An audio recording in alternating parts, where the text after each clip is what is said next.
The following show is for mature audiences only. ChiCitySports.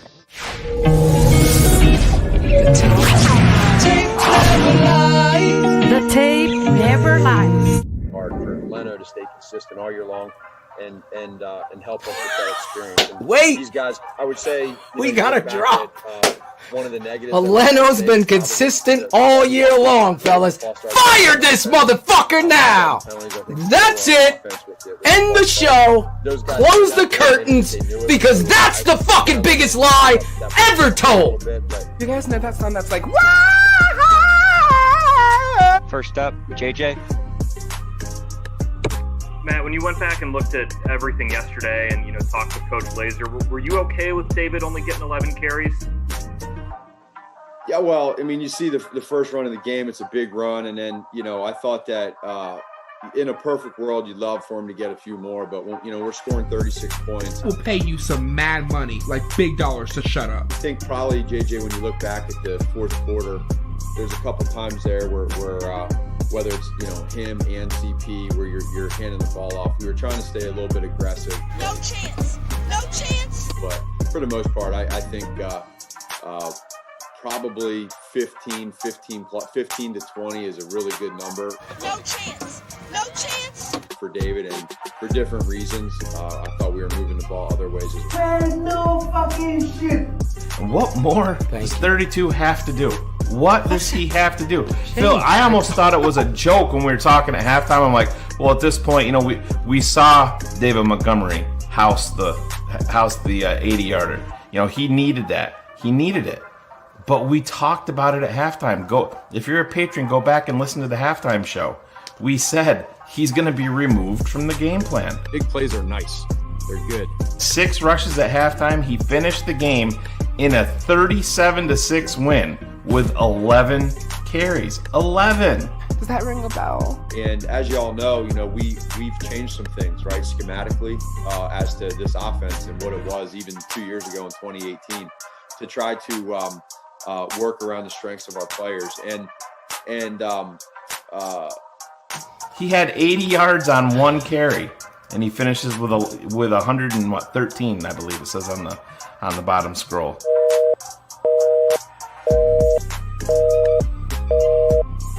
And as you all know, we've changed some things, right, schematically.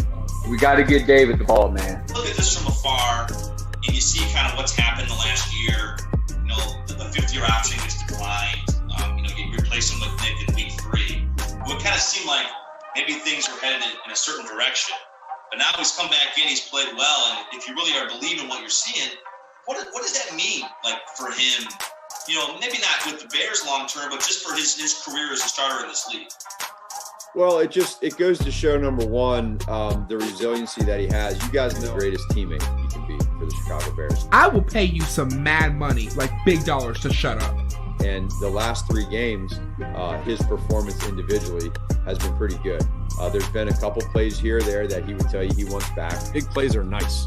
They're good. Right now, I think yesterday goes to show, you just look at that first half, what he was doing, and some of the throws that he was making on his own. And I like to say, when things are gray and they're not always perfect, can you make plays? Walter Payton here, you would have 8 carries. I'm serious. Yeah. And that's a problem, Shayne. The other part of this that's really good for Mitch's sake, and I don't know if you all have felt it or not, I know I have, is that, whether it's a crushing loss against the Packers or whether it's a crushing loss against Detroit when you have a 10-point lead, the way we lost, or whether it's a really convincing, fun win against the Houston Texans. He stayed in his lane this whole entire time. He's never too high, he's never too low. That's the part that I like about him. Offensively, if you guys were down on that sideline yesterday, you would feel, as our team collectively, all 3 phases, people were in good places. We already know Leno. It seemed like something about Chicago Bears and left tackles with 4-letter names, man. Webb was another piece of shit.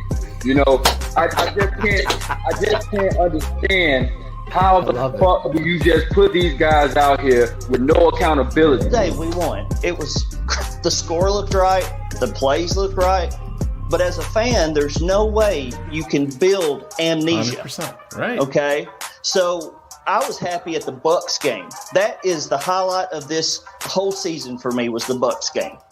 But if we can change our mind after the Bucs game and go, okay, we've just lost 6 in a row, we suck. Yeah.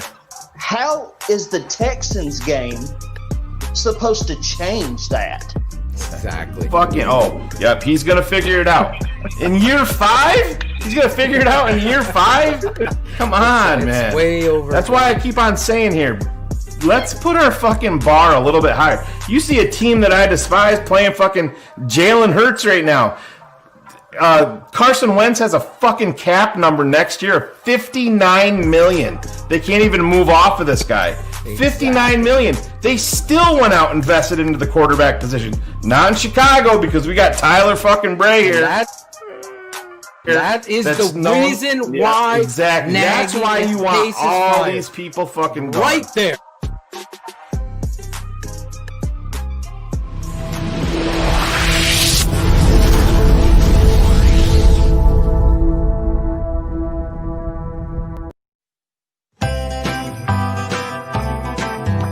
Boys and girls, it's your boy, Draft Dr. Phil, bringing you a funky dope Christmas track. Have a fire, Coach Nagy Christmas will be the best day of the year. Bears fans know that he must go, no identity makes it clear. In year 3, have a fire, Coach Nagy Christmas. Tired of the lies at Hallis Hall. George needs to do the right thing too. Have some balls and fire them all. Oh no, the BU show, center stage where all can see. Nagy talks down to you, another blowout on national TV. Have a fire, Coach Nagy Christmas.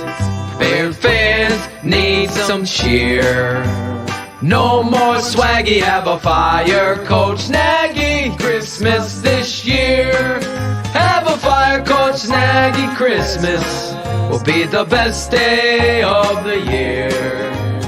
Bears fans know that he must go, no identity makes it clear. Have a fire, Coach Nagy Christmas. Tired of the lies at Hallis Hall. George needs to do the right thing too. Have some balls and fire them all. Oh no, the BU show, center stage where all can see.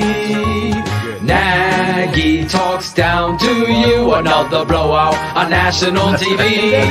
Have a fire, Coach Nagy Christmas will be the best day of the year. Oh, by golly, have a fire, Coach Nagy Christmas this year. Keeping it 100. Draft Dr. Phil and the smartest man. Keeping it 100. And so the Bears are sending their compensatory 4th-round pick to Jacksonville for Nick Foles.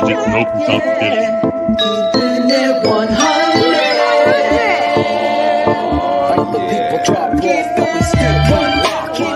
I know we need to run the ball more. I'm not an idiot. Keep it 100. Keeping it 100. Keeping it 100, baby. Open competition. Keeping it 100. Smartest man. Draft Dr. Phil and the smartest man. Chicago Bears sweat. Cole Kmet. Guess who's back? The two dudes that kept it real. Dynamic duo that you love, the smartest man at Dr. Phil. Breaking down the film, never a problem, kick it straight. Most shows focus on stats, we focus on the tape. We keeping it 100, never running east or west. We coming with that truth, cause that's what our fans expect. Cut off the freaking anchor, moving forward to be free. But don't you worry, Shayne's got the dumbest tweets. It ain't no secret, Phil and Shayne got some haters. But now them out stuck like the true and now and laters. Debaters, stars get kicked like Coach Tabor. Cuts had to be made, we added a barber. My moderator. We're down, boys got you double checking. Sad sack strolling like a fool drunk texting. Flexing on the truth cause you know they'll never change. Real, recognize real, that's what you get with Phil and Shayne. 100's what we do when we're breaking down the bears. Fuck a play or a captain, all of the upstairs. The tape never lies, the truth you see. We lie, so there's no babies like Maybelline. Straight to the truth with acumen and facts. We got a stat nerd, but he's not just giving nerd stats. Car crash, big impact like Max Sack. Every Wednesday night you got the smartest man and Phil back. Now we know you're smiling like a fat kid with fun dip. We're back better than ever and we're keeping it 100. Keeping it 100, baby. Keep it 100. Draft Dr. Phil and the smartest man.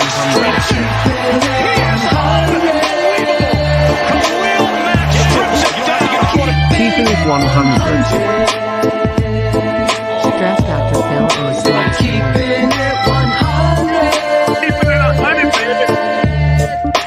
Keeping It 100. Draft Dr. Phil and the smartest man. Keeping it 100, baby. Keep it 100. Keeping It 100.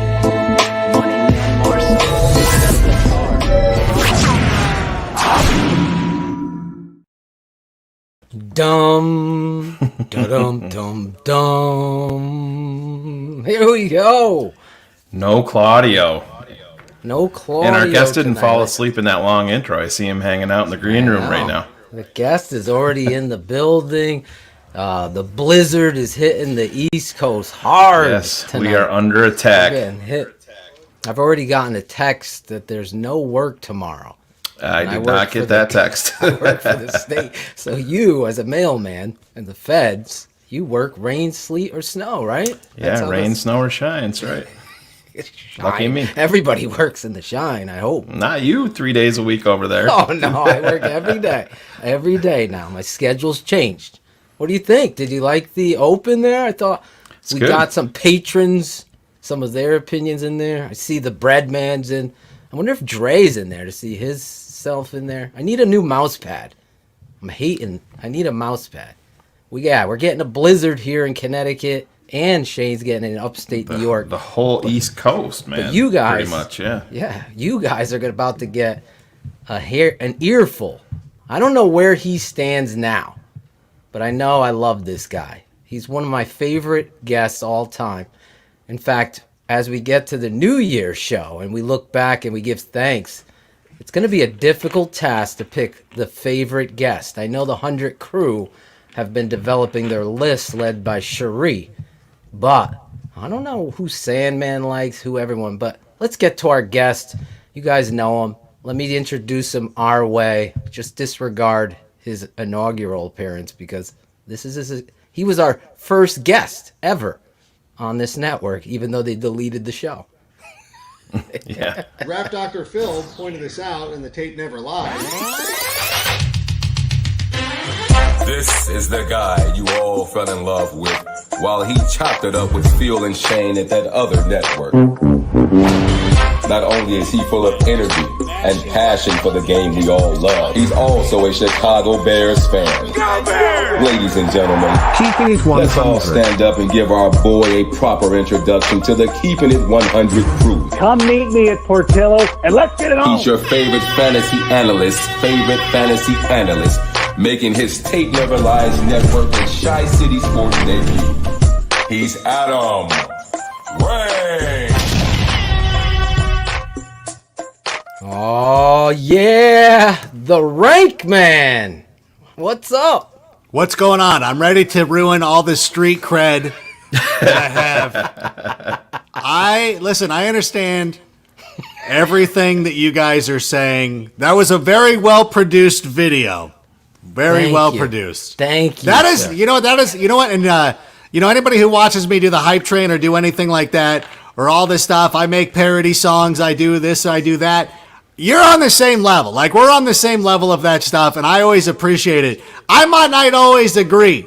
That is one of my things. Like, I don't have to agree with everything you say, and you know me. Like, it's funny because I think you know me well enough of the mood swings I go through all the time. Because we'll be up 36-7, and then I'll see one bad thing and be like, fuck it, we're going to lose.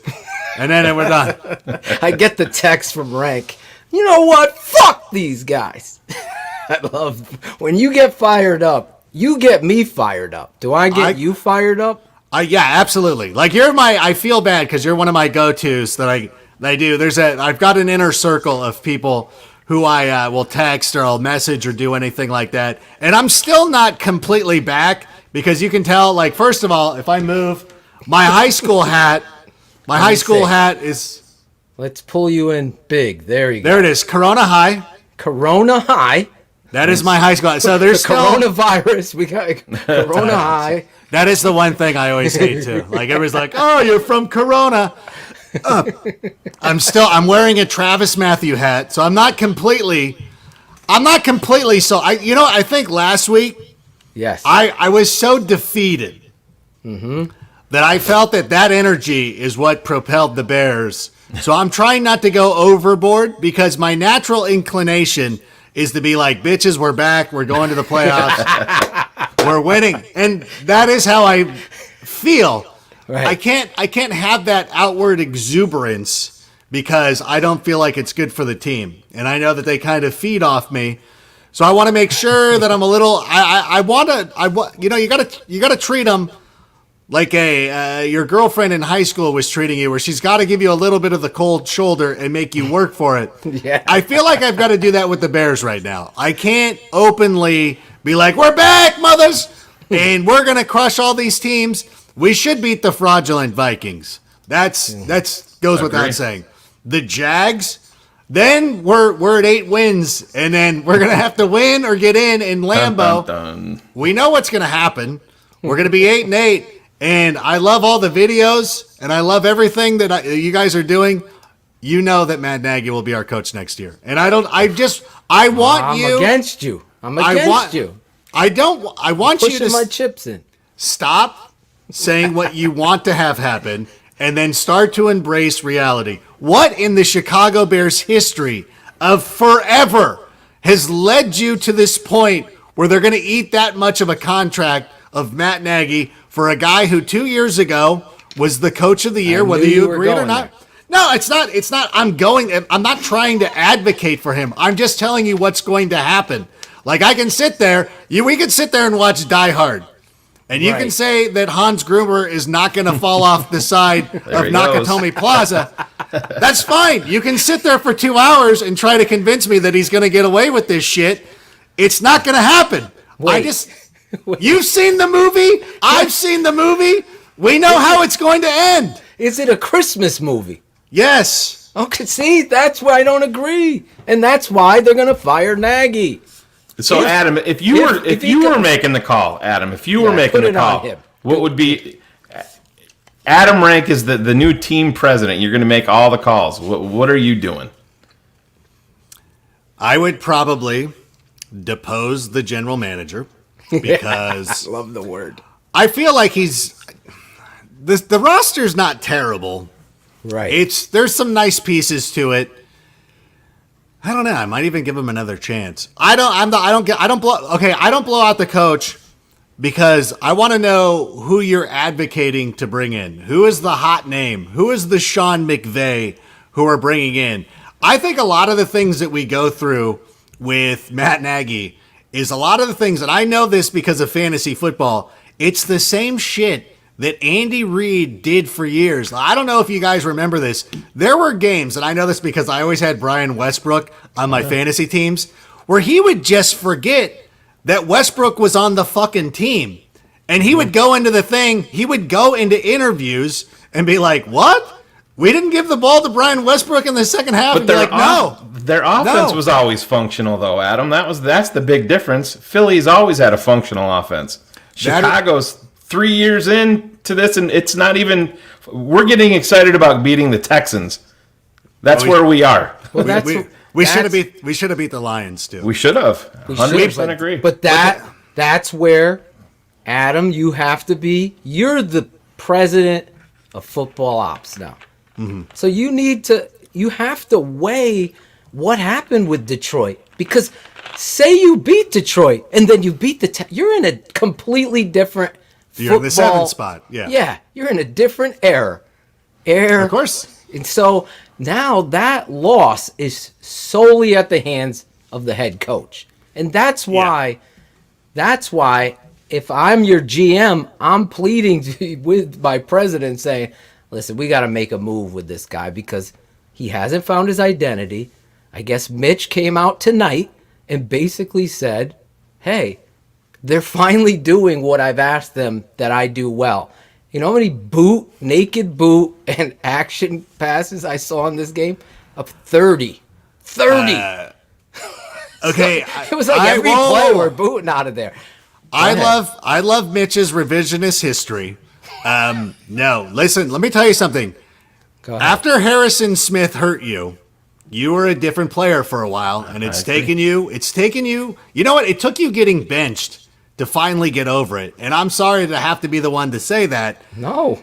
But that is the truth. Remember last year against the Rams when they tried to run the option and he was just... Oh, my God. It was the worst play that I've ever seen in my life. He's still not the same runner. He doesn't know whether to slide, whether to go out of bounds. You see him, and he's always falling forward, and it drives me. He's overthinking everything when it comes to that, and that's you hit it, man. That's when things changed for him. And that's unfortunate. And when I look at and I like that though. But there's no excuse, obviously, for the Detroit loss, except that you can talk to every fan base in America, and everybody will have one loss. You're like, oh, we shouldn't have lost that game. We shouldn't have done this. We shouldn't have done that.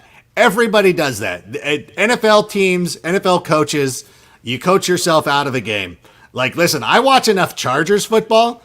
If fly out here. My wife's a Chargers fan.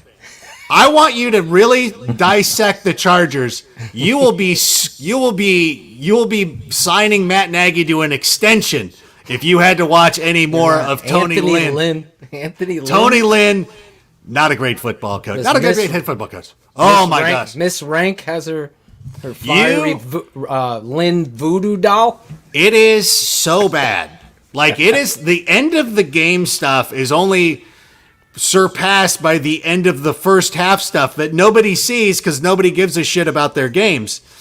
And so it's a common problem in the NFL. I'm going to put out a little theory, and I know that everybody, I know it's fun to want to fire the coach, but have we noticed though? Go ahead. The two Notre Dame kids, Alex Bars and Mustafa. Mustafa. I keep thinking like Star Wars, Mustafar. I know, the lava planet. Darth Vader how does Darth Vader? You lose your goddamn arms, and you're like, I'm going to build a house here. That's the last planet that I would want to live on. I know you hate sand, Darth Vader. I get it. But in any event, those two guys have been playing amazing. And I don't think it's a coincidence. I don't think amazing should be thrown at Bars. Not shitty. How about that? Not shitty. Which is a humongous upgrade. We're for in us. standards, exactly. Yeah. We're like, all of a sudden, this 1990 fucking Corolla looks like a Beamer. Yeah, that's where we're at. You took it to the car wash. You got a little buff. Exactly. You're fine. But let me ask you this. They've been playing, but once the offensive line started to play a little bit better, yes, the offense looked better. You're like, how is this possible? You're like, oh yeah, it's like all of a sudden this car, which you thought was a piece of shit, this Corolla, once you put tires on it, you're like, oh, that made a huge difference. Exactly. Leaving it up on blocks was not. They're 100% right about the offensive line, but here's where you stack pieces together. It's Green Bay getting blown out. Then come back 10 points up on Detroit, your rival, after you've prepared. Remember, you had 10 days to prepare for Green Bay. You got blown out. Then you come back and you lose. That number 10 keeps showing up. Now the kid, number 10, goes out there and he balls out against the Houston Texans. Is it false hope?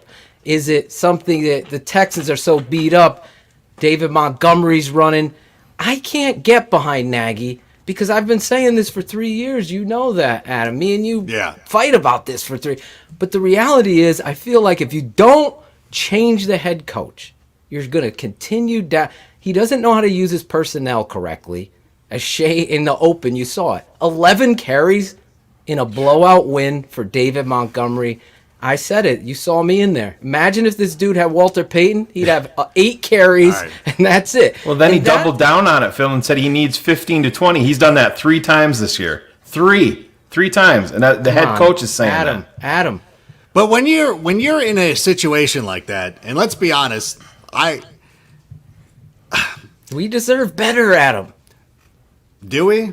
Yes. Yeah. All right. Come yeah, I know. on. I'm joking. Come Listen, on. You've been dying with me. I feel like this was an agreement my dad made 30 years ago, where the football gods asked my dad specifically, "Do you want to win multiple Super Bowls, or do you want to have the greatest team of all time?" He chose the greatest team of all time. Like, hey, Dick, like, what are you doing? Like, why would you do that? But that's the thing. I don't know. So that's the thing. I just don't think that Matt Nagy is firing him is going to change all that much. Are we really that enthused on their choices that they've made at the head coaching position over the years, going back to since they fired Lovie Smith, bringing in Mark Trestman, not going with Bruce Arians in that instance, John Fox. The first time you ever hire a retread coach, it's John Fox. You would have been better off going with Adam Gase, which would have been an embarrassment, but at least you would have been done with it quicker. And I don't know. Like, I don't have the faith, and I still sort of believe that Matt Nagy could be an acceptable NFL head coach. I think that what we've seen when Bill Lazor is now, calling the plays or whatnot, the coach I'm actually sometimes bummed out at is Pagano. And I'm like, and I'm like, I really do believe, and I said this on Twitter, and I think a lot of people glommed onto it, because I was responding to somebody, because they were talking about how the Broncos might be firing Vic Fangio. And I'm like, if you dicks ruin our life by hiring Fangio for no reason, why is John Elway, the NFL? That's a great point. The NFL has now come to the point where anybody who is a young offensive-minded coach is getting a head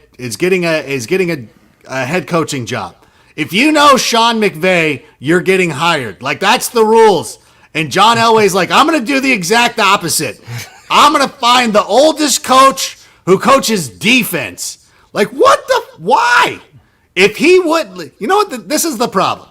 If he wouldn't have done that, and this is revisionist history, the Bears go 9-7 last year and make the playoffs. I feel like they find one more win. And they beat the Vikings twice, they beat the Lions and all that stuff. And then we're in a different stratosphere. I don't know if we'd still have Mitch and would have got Nick Foles and everything like that, but I don't know. To me, there's just so many different things. Number one, you got to get the quarterback right. We still haven't gotten the quarterback right. As bad as it's been trying to find a head coach, it's been worse trying to find a quarterback. And I don't know that it's changed. And you talk about false hope. To me, the false hope is with Trubisky. That's not the answer. Really? So you're not believing in him. Do you trust bringing Nagy back next year and letting him get his guy in the draft? You want to, and I mean, then if you bring Matt Nagy back next year and then they go quarterback in the draft, that's more than a 1-year commitment to Matt Nagy. That's fine. I'm in. Who are the coaching prospects that you're like, we got to have this guy? This is the must-have hire. I don't think that there is one. I don't think that. Well, you know what, Phil? Tell him your boy. Tell him your number your one blueprint. is Jim Harbaugh, right there. Geez. Now I'm going to tell you why. He just signed an extension, right? Did he? Isn't he getting extended or something? Yeah, they're going to offer him a thing to, I think, essentially being a thing where he could. I know his dream job is the Chicago Bears job. That's fine. Okay, let me get this out of the way, and then you could comment. He's maniacal. He knows where the shit stinks at Hallis Hall. He knows Ted Phillips and all of the shit. And he knows the character of the charter franchise, of the expectation. He's a lunatic. My coach, our coach, the only time you've seen this team win, Adam, is with a maniacal guy. That's Chicago, but it's also Bill Belichick. It's also Parcells. It's also Jimmy Johnson. These guys are involved in the game, not in the plays. Jim Harbaugh will have his team prepared. There's no accountability in Chicago.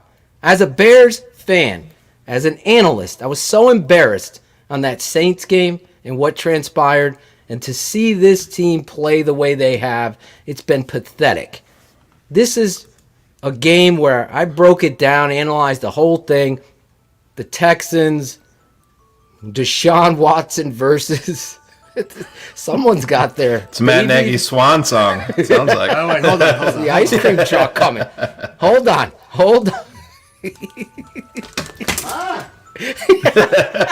You can't make this up if you tried. So the Jim Harbaugh. Matt Nagy's calling him. Tell these guys to stop picking on me. Tell Phil, no Harbaugh. Keep me, for God's sake. Keep me. Hold on. Look at that. This is a crack operation here. It's okay. No, I had to make sure that my daughter has her Chromebook headphones for school tomorrow. Okay. She goes into the classroom tomorrow. That's a way of life now. I gotta have all these alarms. Yeah. Alarms. We know all about it. I gotta have and I have like alarms to make sure that I make an Instagram post and do stuff like that. Go ahead. I'm sorry. Please. I cut you No, off. I want to finish. Please. Everybody loved Jim Harbaugh when he's coaching the San Francisco 49ers with a guy who can't even play in the league to the Super Bowl, changing his offensive philosophy to incorporate the talent surrounding him. Yeah. You talk about a culture, you talk about accountability. This guy comes in here as a former Bear and knows the league, knows how to run all of this shit. History repeats itself. I'm not worried about Jim. And if Vic gets launched, you know who his defensive coordinator is going to be. And Vic will come back with Jimmy Harbaugh. You'll have what do they call those quarter? What does he wear? Fucking the khakis. Khakis. The fucking khakis will be back. Do we get Greg Roman? Listen. Greg might have an opportunity to interview for the head job here because he's another guy that says. Listen, my father taught me, because I was the young assistant coach, you as a head coach have a responsibility to look at the talent, and you don't run your offense. You analyze what they could do, and that's how you attack. With Matt Nagy, it's an indictment today what this kid said. Say what you want about Mitch. He's telling you right there that the coach wanted 2.0. In fact, he wanted the fucking sunshine from fucking... Remember the Titans and Nick Foles. He wanted him to come in here and throw the football around. It didn't work. That was his decision. It wasn't GM Pace. It was Matt Nagy's handpicked guy. So everywhere Nagy went in regards to fix this, he gave up the plays. He's done all this stuff. He can't use his personnel right. Even you. How could you, as a fantasy football guy, David Montgomery, fucking strides it for 80. Neil Anderson was the last back to run for 80 yards and a touchdown. All the hate this kid has gotten, Shayne. He can't break the big one. He don't see the hole. I'm watching it every week. He's one of the best backs we've ever had. Yeah, 100%. Because he has no holes. And he's making stuff. And then he finally gets one. He does the big FU to all the critics, right? And the head coach, instead of championing and putting on him, special teams guy, Cordarrelle, former receiver. Get out there, run 10 more times with Cordarrelle in the red zone. Actually, Cordarrelle is a really good back. I think because he wears the number 84, it throws people off. He's good, he's not a lead dog, bro. The last time he had 70 carries in a season, he won a fucking Super Bowl. I'll just put it out there. It's true. When he played for the Patriots. Who was their quarterback? Exactly. Who was their coach? I mean, he's a gimmick guy. Listen, this dude, Cordarrelle Patterson, there's no questioning his toughness, his tenacity. He runs hard. But don't you think he works better as a number 3 guy that you can use and match him up? I'm stunned that they wouldn't play Lamar Miller more, and that now they lost him today to Washington. Lost Miller today. Can you believe it? Yeah. It's a guy you picked up off the street. If you really want to drill down on these players, and who cares? Like, it's fine. I will pick up JD. This J.D. McKissick's actually their best running back in Washington. For any fantasy tips out there. But here's... I was keeping you fantasy free tonight. I was trying to, yes. I kept you. But I had to defend it because it's also the same way. If you're blowing the hell out of a team and David Montgomery runs it 30 times and rips up his hamstring, then you've got to answer those questions. Like these coaches are always damned what they do. And so I look back at that Lions game, and obviously they were aggressive. That's not the way that I would have done it. But if they would have ran the ball into the pile 3 times, punted it, and then Detroit still did the same thing, they would have been like, why? This is what happens. This coach is too conservative. You guys are playing scared. Of course you're going to lose. To me, it's still not here. I know not here. But I'm still saying is the outside perception. The defense should not have given up. I even knew. When Detroit was driving down the field, I'm sitting there and I'm like, okay, they can't. They're going to give up a touchdown because I know how this fucking works. Just don't let it be before the 2-minute warning. And then Marvin Jones scores with 84 minutes left. And I'm like, of course. Of course now. 84. So they're going to go and they're going to throw the ball again because I know how this works. Because they smoked David Montgomery in the drive before they gave up the punt that allowed that touchdown to Marvin Jones. But the thing is, if the defense doesn't give up those big plays, if Mitch holds on to the football, hold on to the football. Like, you don't have to throw. You can drop back the pass, see everybody's covered, and just run. And it's the same as a run play as if you handed it off to David Montgomery. Well, he did that the play before, Adam. You would think. Listen, you would think. I'm pushing back on you here. I got a reputation to uphold. I got it. You would think he drops back on 2nd down, and he scrambles up and runs for 5 or 4. Now it's 3rd and 6. No, it's actually 3rd and 3. Yeah. So you should just run the ball there. Yeah. Shayne and Phil and Adam would come on and defend that. If they fucking punted, O'Donnell would fucking shank it. We all know. He would fucking shank, and they would get it at the 40. And if that defense let up the touchdown, that's not on the fucking head coach. No freaking way. What happened was you went back to pass after you saw that. That, to me, is the most arrogant, ignorant football thing you could do. But who's calling? Wait, is Nagy calling that play? How could he? If it wasn't, remember how fucking Adam fucking Coke Eyes Gates fired Williams? Then Nagy should have been like, "You're fired. Get him the fuck out. You should never call another pass play." And really, watching that play and what the defensive end did to Affetti, and Mitch obviously didn't see it. A ball, he was about to throw it. What? He didn't. Mitch didn't see it? His pocket awareness? He ran on 2nd down. He had bad pocket awareness? This is terrible. I had no idea. Some Mitch fans upset with you, man. He did play better. Let's be realistic. Go ahead. I understand. Let's get a close-up of this guy. Matt Nagy's not the perfect coach. I get it. He's still learning on the job. I always fear about getting rid of these coaches too soon. I'd rather, instead of giving these retreads 30 years to do whatever, I'm more willing to give, Nagy a little bit of the benefit of the doubt. He's still learning it. He's still, again, maybe this goes back to what I was saying about what decisions I would make. And I do applaud Ryan Pace for some of the plays and some of the pieces that he's put together. And I think that Roquan Smith has been very good. He's made some good draft picks. I think Jalen Johnson's good. I like Chase Claypool coming into the league a lot, and I kind of preferred him over Cole Kmet. But I'm starting to think that Cole Kmet's going to have a George Kittle-like breakout next season. Oh my God, he looked great on Sunday. Great. Yeah, I'm really starting to come around on that one. Perhaps you could have traded. It only took our head coach 12 weeks to play him. But again, took another shot. Hold on. Listen. These are plays I wanted for Cole.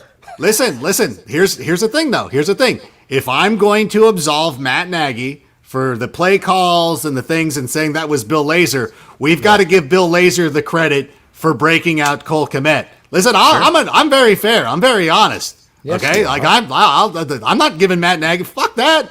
You don't get credit for that. You're not calling the plays anymore.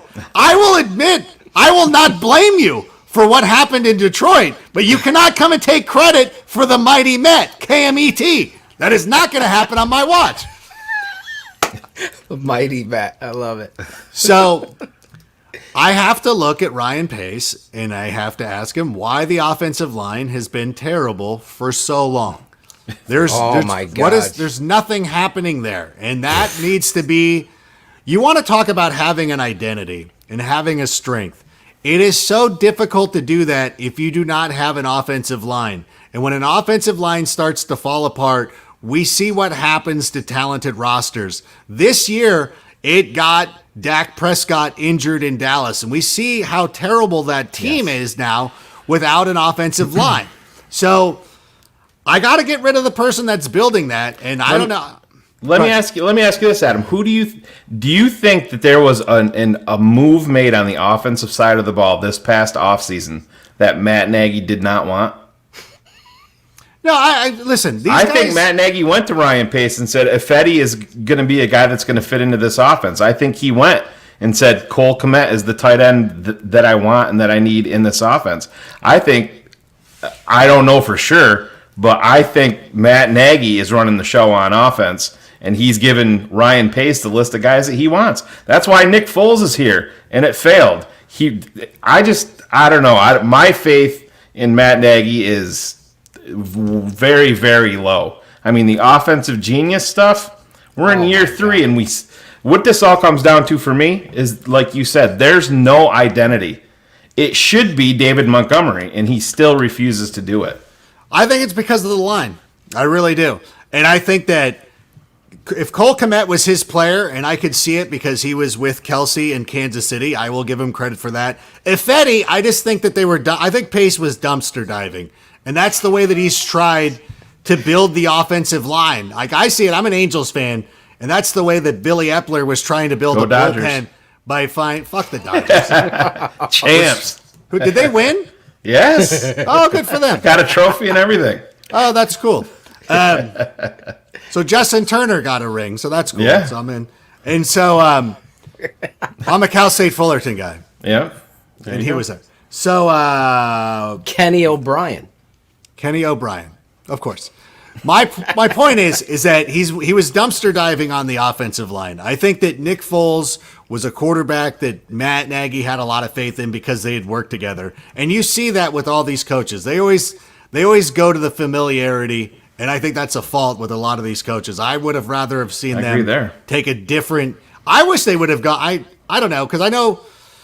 I really wish they would have gotten into the Cam Newton business, because you can run a lot of the same things that you want Mitch to do that you want Cam to do. And as a matter of fact, I remember when they first brought in Mitch and everything that he was doing, the backup that I wanted him to have was Kaepernick, because I thought that he could have come in and run that offense similar to the way that Mitch did before Harrison Smith ruined him.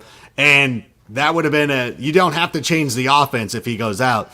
But so there was some misses. I mean, a lot of coaches make misses. It's what happens in the league, and it's one of those things that a lot of, like, any fan base is always going to go back and be like, we should have done this and we should have done that.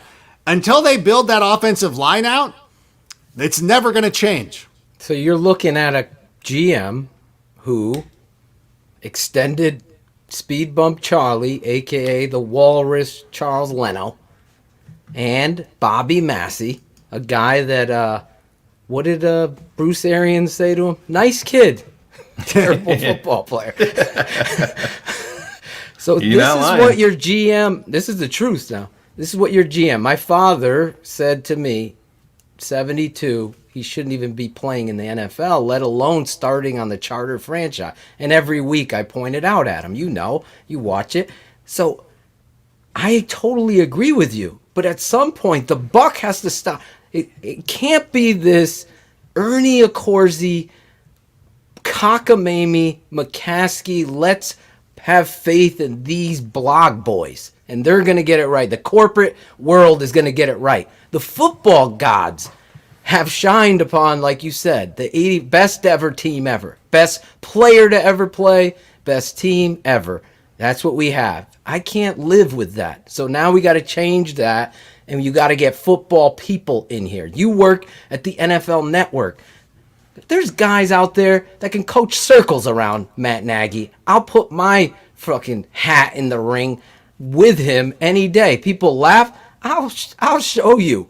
I can prove it. But the reality is, knowing personnel, whatever you got, you gotta let the cream rise to the top. A coach goes out into the football field, and in 10 minutes they know who the best players are. That's the talent that you need to have as a head coach. If you can't identify that Cole Kmet needs to be getting the football and that David Montgomery is your identity, then the problem is with the coach, not the GM. That's why I say my piece here, that you gotta get somebody else there to make the offense work with the pieces of the puzzle that you have. Otherwise, you're going to be rebuilding every guy. It's the same shit. So I'm not asking you, let's blow it all up. I can tell you this. To answer the first thing you said, I'll say this, then you comment. The McCaskies paying $10 million to a coach, that's like me and you going to Burger King. It's nothing to them. Nothing. They're $1 billion bit. They could pay 20 coaches. They could pay 20 coaches. All these. Sam told me. You know what an owner is? Someone that goes to the game and watches it. That's it. That's what they do. They're not involved. And if they are, they're fucking in the way. So they could pay for everything. They're billionaires. They've made it off the charter franchise from people that are in Europe, California, wherever, buying swag, tickets, traveling, stadium, everything is making money for them. The NFL, you're about to get a new package deal, right? For the NFL Sunday tickets coming up. That's going to be another $6 billion, whatever. If it's $4 billion last time, it's going to be $8 billion, whatever it is. Always going to be money. There's always money to pay somebody at the most important position aside from quarterback, that's head coach, to turn this thing around. Cultures are changed.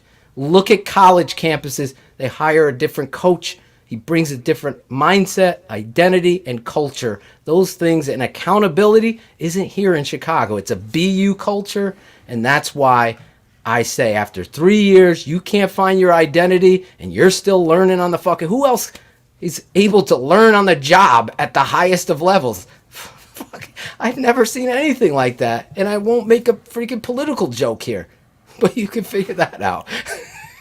No, I get it. Did I sell you? Can we fire this guy now? No, we're gonna keep Nagy for one more year. Oh, Jesus! We're gonna do it. So you're gonna launch the GM and keep Nagy? Is that the game plan? Is that what you want? Pace gone? I mean, I feel like if we need to, if everybody's calling for blood, and I don't know if you, if they lose to the Vikings, we'll see. There's a difference between it. I hate to say it, but it really does matter how the season ends. Yes, because I agree think with you. this is one of the things that doomed or should have doomed Mark Trestman in his first year, where you're like, you can't beat the Eagles when they have nothing to play for, or this dog-ass Packers. That should have been the worry right there. At least, you know what? We have seen one season where Matt Nagy put it together, and we're talking about a missed double doink away from going to the second round of the playoffs. Cody Parkey missed a field goal in Miami that would have given them a second round bye. They would have been playing host to the Rams. Next thing you know, they're possibly in the NFC Championship game. So I've seen it. Yes. Okay, we have seen, there is some tangible evidence that this can work. You know, everything had to come together, but that happens with a lot of teams. And I think that if they go out there, and the effort that we've seen the last 2 weeks, and I will give the defense a mulligan against Detroit because you know what? You guys have been carrying the team for so long. I'll give you the benefit of the doubt there. If you go out and you win in Minnesota and you beat the Jags, it's inevitable at that point. They're coming back. Both of them are coming back. But if they lose to the Jags, nobody's coming back for week 17. So if Mike Glennon beat you, you imagine they went back to Gardner. Yeah. Oh, he's back. Minshew's back.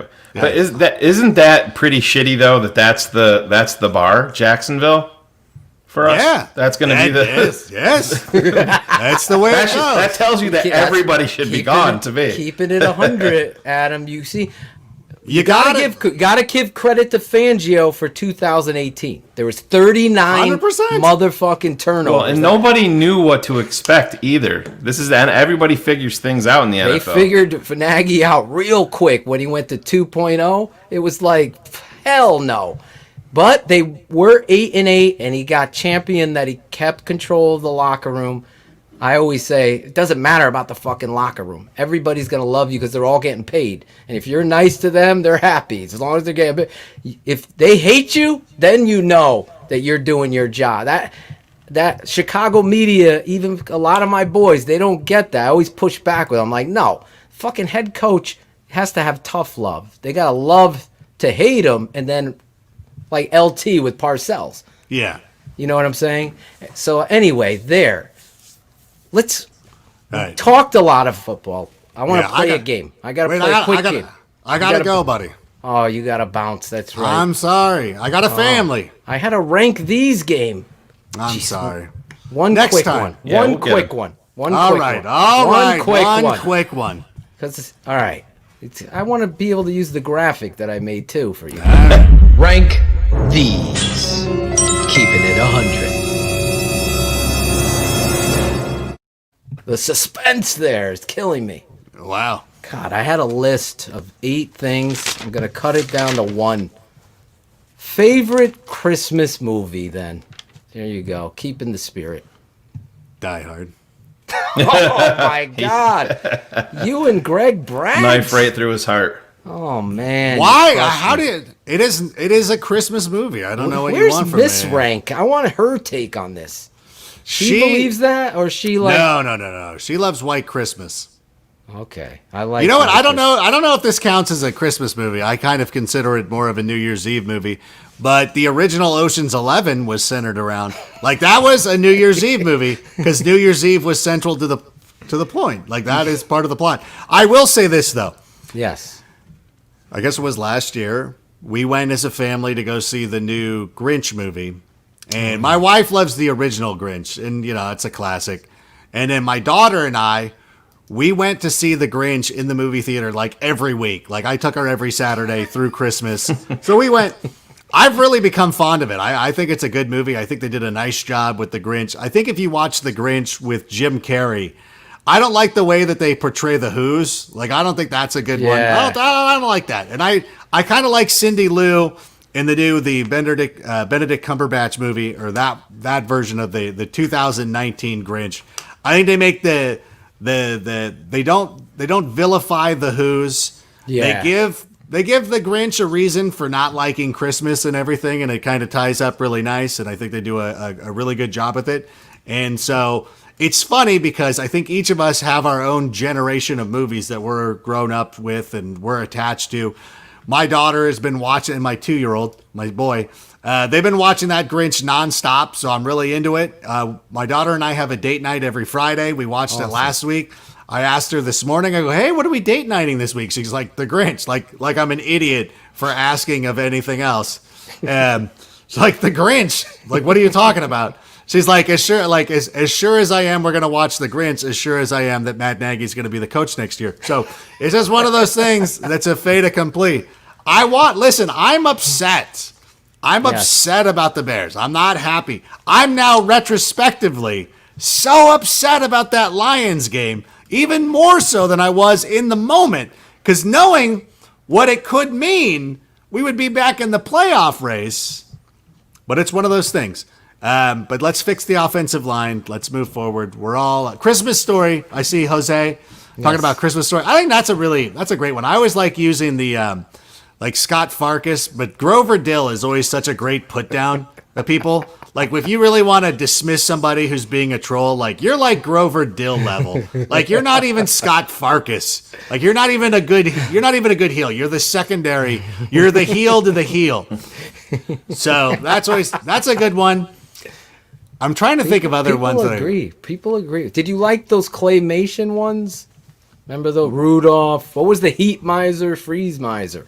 Yeah, that was my favorite one, the Heat Myers. Those were always classic, and they're good. They're nostalgia, but you go back and you watch it, and you're like, what was I watching? Like, what was this? Let me say this. Yes. I have Amazon Prime, and they just put Scrubs on. I've never watched it. It's good? It's my favorite sitcom of all time, I believe. It is one of those. Over The Office. Over The Office. Wow. Parks and Rec is really good as well. I liked How I Met Your Mother. I love How I Met Your Mother. I Met Your Mother's great. And I remember the first time that I watched it all the way through. Mm-hmm. And because I had watched it in fits and starts and all this stuff. So finally one time I'm like, I'm going 1 to the end of the series. Yep. So at the end of season 2, or maybe it's I think it's the end of season 2, the beginning of season 2. Sorry, Shayne, if this is he always takes those big breaths. Don't take it personally. This is no. You're talking about How I Met Your Mother, and I was thinking about me talking to Greg Braggs, but that's a story for a another different show. Yeah. When End of season 2, when Barney flies to San Francisco to convince Lily to come back, like it shattered. Like I was really shook. I'm like, oh my god, I love Barney, and so I love the series. I will say this: I've only seen the alternate ending, the one that you can see on YouTube, because I was watching it, and as we get close to the finale, I went to my neighbor who lives next door, obviously. My neighbor who lives in Chicago. So you have 3 homes. One of the neighbors. I was sitting there, and I go, "Hey, I'm starting to put some things together. If the wife dies and he ends up with Robin, I'm going to burn your house down." My neighbor got into the house and deleted the last 3 episodes that I had on the DVR, and I've never seen the last 3 episodes. I think the Gary Blauman episode might actually be the last one I ever saw. And if you've never seen How I Met Your Mother, after you get to the Gary Blauman episode, go to YouTube. Find the alternate ending. That's the way the show ends. That's the way the show has ended to me. It is. I still love How I Met Your Mother. It's still great. But Scrubs, if we're doing rank these, I'm going to have Scrubs number 1, The Office number 2, How I Met Your Mother number 3. There you go. We need an alternate ending for the Bears if Nagy's staying at them. All right. You got your last shot. Thank you. Adam Rank, you are the man. Thank you so much for your time. Thank you. I always love when you come on our show and grace us with your passion. You're the best at making analogies. I always say that. I make them off the top of my head. People are like, I love your analogy. I go, Adam Rank's the best. He's the king. Well, I feel like I let you down. Wednesday's always my most difficult day. So I'm at the end. For what? I don't know. I felt I could have been better. But come on, don't do that. Wednesday's a burnout day for me. Next time we'll put you on a Thursday night. Please, we'll switch the whole show. Do you want to do that?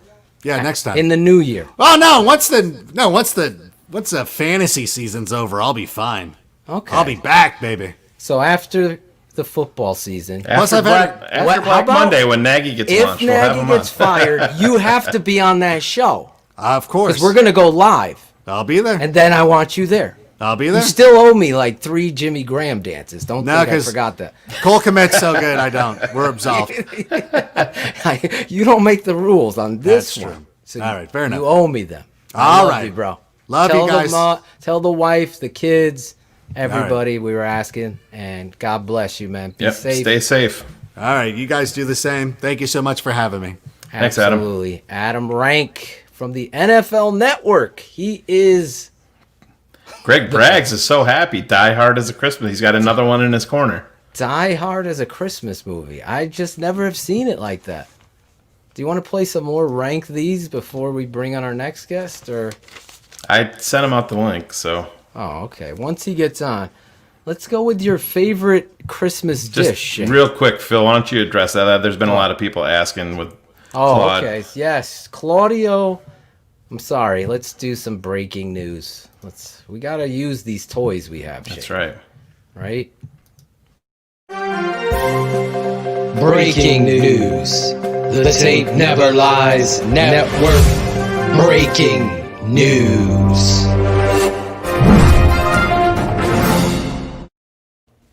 Listen, Claudio the Barber cut it out of Keeping It 100. And the tape never lies. He obviously has had COVID. He was going to come back tonight, but his whole family, unfortunately, has caught the COVID, and his wife is very sick. And he's told me, please let everybody know he's feeling better. It was one of the worst things he's ever had to go through. Please be cautious with your children, letting them stay over with friends and doing that kind of stuff. It's really imperative. Like, I know some people aren't feeling it and think it's wherever you're living is something, but over here it is getting worse and worse. And Claudio is the proof of that. So please send out your energy, send out your prayers, your positivity. As my father would say, gotta say prayer, put God in your life. You know, it's not easy. Those are my family, Claudio and his wife Melissa. So yeah, keep them in your thoughts and prayers. He'll be back when he's back. You know, yeah. We told family is always going to be first. Don't worry. He's like, sorry, man. I'm like, sorry, please. Yeah, we can wait a few weeks before we fire him anyway. It's fine. We already have people pining for his job. Yeah. Nice, Claudio. Jeez. Smoke weed every day. Smoke weed every day. I missed that. Cars has been taking barber classes. Oh, yeah. Possibly take over for Claude. Oh, he only cuts bald-headed men. So Adam Rank would have been perfect for him. Nerd alert! You know what that means. We got our nerd alert.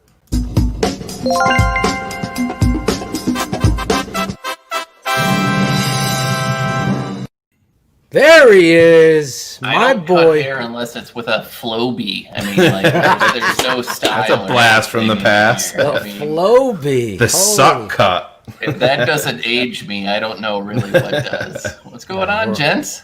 How are you tonight, sir? I was thinking about you today. I am ready for 2020 to be over. That's for sure. So yeah, we're surviving. We're getting through. And did you get to see any of the Rank interview, Cars? He's on board with Nagy. Pace being launched and Nagy getting another year.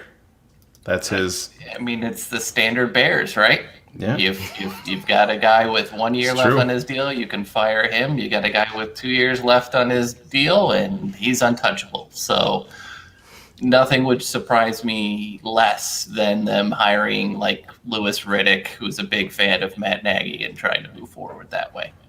Wouldn't shock me if both of them stayed. He is interviewing in Detroit tomorrow. Detroit Lions. Where's your stance on Nagy now? Honestly, I think I've said it. He's the Mitch of coaches, and that he shows you some good, he shows you some bad, and you never know, consistently play in, play out which one you're going to get. It's almost like I think Forrest Gump. Hey, you never know. I thought you were going to never know what you're going to get. It's like a box of chocolates. Well, I think it's life is like a bunch of wide receiver curls. I don't know where I was going to go with that one. I like that one. I think what's interesting about him that I often forget is he was one of the younger head coaches, right? And for every McVay that can do it, not everybody could do it right off the bat. So I think, I don't know, like in 8 years, maybe after he's gone somewhere else and figured out how to get his own ego a little bit out of the way, he might be better, but right now he's just... That's the thing. I honestly think that's what it comes down to. How do you come out repeatedly and just so often? I mean, in week 4, he came out and said, Cole deserves to play more. Cole's got to get on the field more. That's on me. That's on us. And then he gets 4 targets over the next 6 weeks. Yeah. And then finally he's playing. You have David Montgomery doing house calling one finally that we've been waiting for, doing it, and then he gets 10 carries after that. And then Matt Nagy, he needs 15 to 20 carries every week. That's who he is. That's how he's built. And I'm like, why are you coming out and saying that? He's gotten 15 carries 3 times this season. 3. Yep. But you're coming out as the leader, the guy that's going to be making those decisions. You're coming out to the public because you're smarter than everybody else. That's the shit that drives me nuts.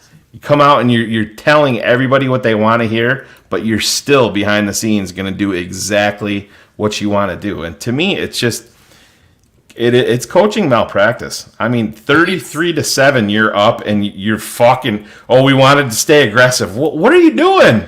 33-7. It's standard, sadly, though, for most of these NFL coaches.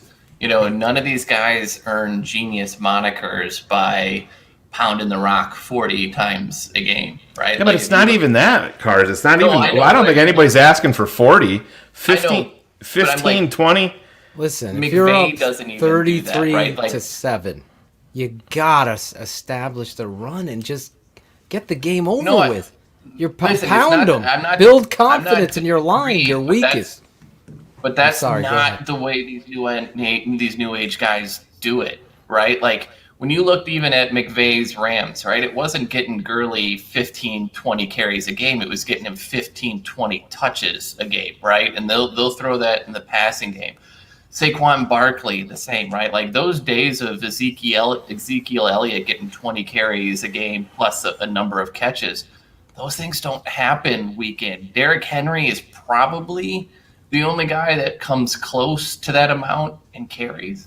But the thing about it is every one of those teams that you've named has a viable offense each and every week. Chicago does not. I don't disagree, but I'm just saying, like, that's the way that these genius guys are. You can't carry the torch of these guys. You have to look at what you have. And clearly, gun to my head, I think it would take me all of 10 minutes to say, okay, the best player on the field, that's Khalil Mack. And it's easy for me. On best player on offense, David Montgomery. How you can't incorporate that in your philosophy or your identity, that alone should get you at least 15.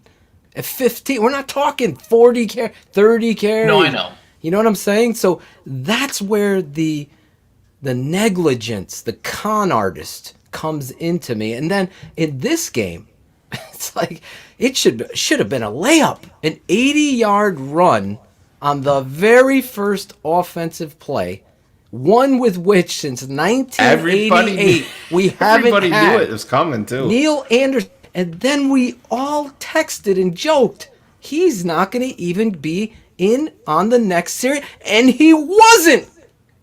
That's right there is fireable in my mind. I think he got 1 carry in the third quarter, correct? And you came out with the ball. Yes. I believe 1 carry. 1 carry. It's unbelievable. I don't get it. We joked at halftime, Cars, on the Patreon channel. Yeah, we said it. Watch this motherfucker. He's going to be removed from the game Shayne, plan. actually, I go, no way. I go, I'll give you right, Shayne.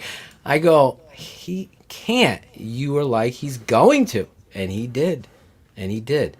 Now, listen. I swear to you, I'm saying this in all honesty.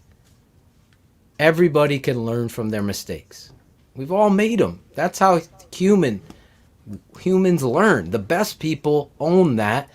They admit it. They stand out in front. They admit their mistakes. He hasn't done that.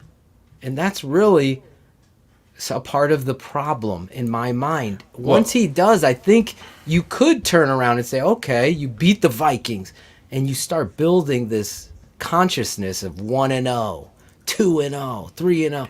And you do that, then you can make people believe. But I just have no faith in this man. I don't want to ruin our segment, but no. But the thing about it is too, Phil, and I mean, I can't for the life of me see. He's making these comments, and when he came out in the post game and talked about how he was praising the consistency in a good way for Charles Leno. Yeah, Chuck's going to be a big part of our show. I know you want to elaborate on that because he was on one of our cohorts shows here lately. Oh my God. Did you guys happen to see him on Greg Bragg's show, Cars? Dude, I'm watching him on tape. I just see the same thing over and over and over again. He's on Braggs' show. I think we got some clip. We do. We have a clip of it. Yeah, Let me play it for our audience. Yeah, I got it right pull here. the clip. Hold on. I got it. And we're the three best friends that anybody could have. We're the three best friends that anyone could have. We're the three best friends that anyone can have. And we'll never, ever, ever, ever, ever leave each other. We're the best three friends that anybody can have. I mean the three best friends that anybody can have. That's right, the three best friends. Hi, Charlie. Oh, my own. Such That a was a gentleman. clip from the show. The Yeah. wall. Greg laid down worse than Matt Nagy does. I got so fired up, Cars, in the presser when Nagy said that. I go, that, you can't. I didn't see the fight thing. Remember that? That, I'll have to look that back lie, at it. Yeah. that lie just crushed me. It's like, come on, bro. You gotta fucking own it. But when he ever said Leno's are consistent, he's been consistent, and he meant He's it not in wrong, a positive. though. I mean, he's been consistently garbage. But Right, yeah, but he that's did what it everybody's saying. he was on the opposite side of the spectrum, praising him in a good way. Yeah, 100. That's what it's the Chicago Bear way to speak those things into existence and think that everybody's gonna, Cole's gonna play. Yeah, we're gonna come out. We're gonna get off. We're gonna get off the bus running, and then fucking Brian Greasy would come out and throw the ball 46 times in a backup roll. They do that shit, and it's I don't know. It's sad. It drives me crazy. Yeah, absolutely. It's. Listen, if this guy turns and Nagy, I'm talking about, turns this team around. This is a huge game against a team that's in your division that you're better than. I'm serious. The Chicago Bears are a better team than the Minnesota Vikings. I 100%. I think, Phil, we've said this for years, Cars. I know that you're on the same thing. That team, you saw Kirk Cousins running around like a fucking idiot when they won in Soldier Field. Like, you know what I mean? He was Steve Young getting yeah, Super exactly. Bowl Yeah, the monkey's off my back. You know what I mean? Oh, thank God I'm now 2-20 or whatever it is in primetime games. Yeah, absolutely. Exactly. It's unbelievable to me.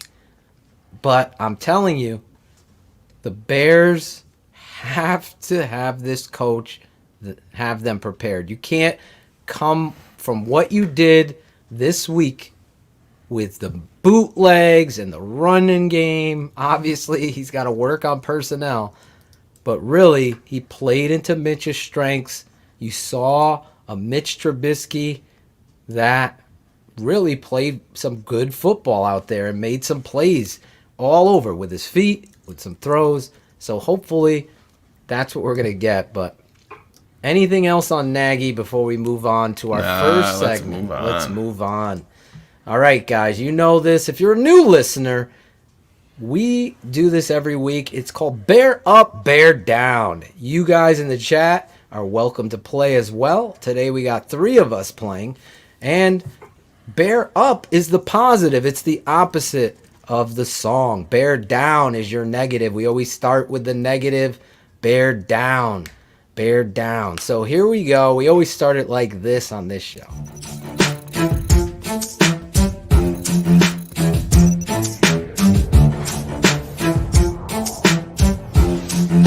Philatogen, Shayne Marshall, the Tape Never Lies Network. A bear up, a bear down. It's Draft Dr. Phil and the smartest man around. A bear up, a bear down. It's Draft Dr. Phil and the smartest man around. A bear up, a bear down. It's Draft Dr. Phil and the smartest man around. A bear up, a bear down. It's Draft Dr. Phil and the smartest man around. A bear up. This week, Draft Dr. Phil and Shayne Marshall, the smartest man. Bear ups and bear downs of the week.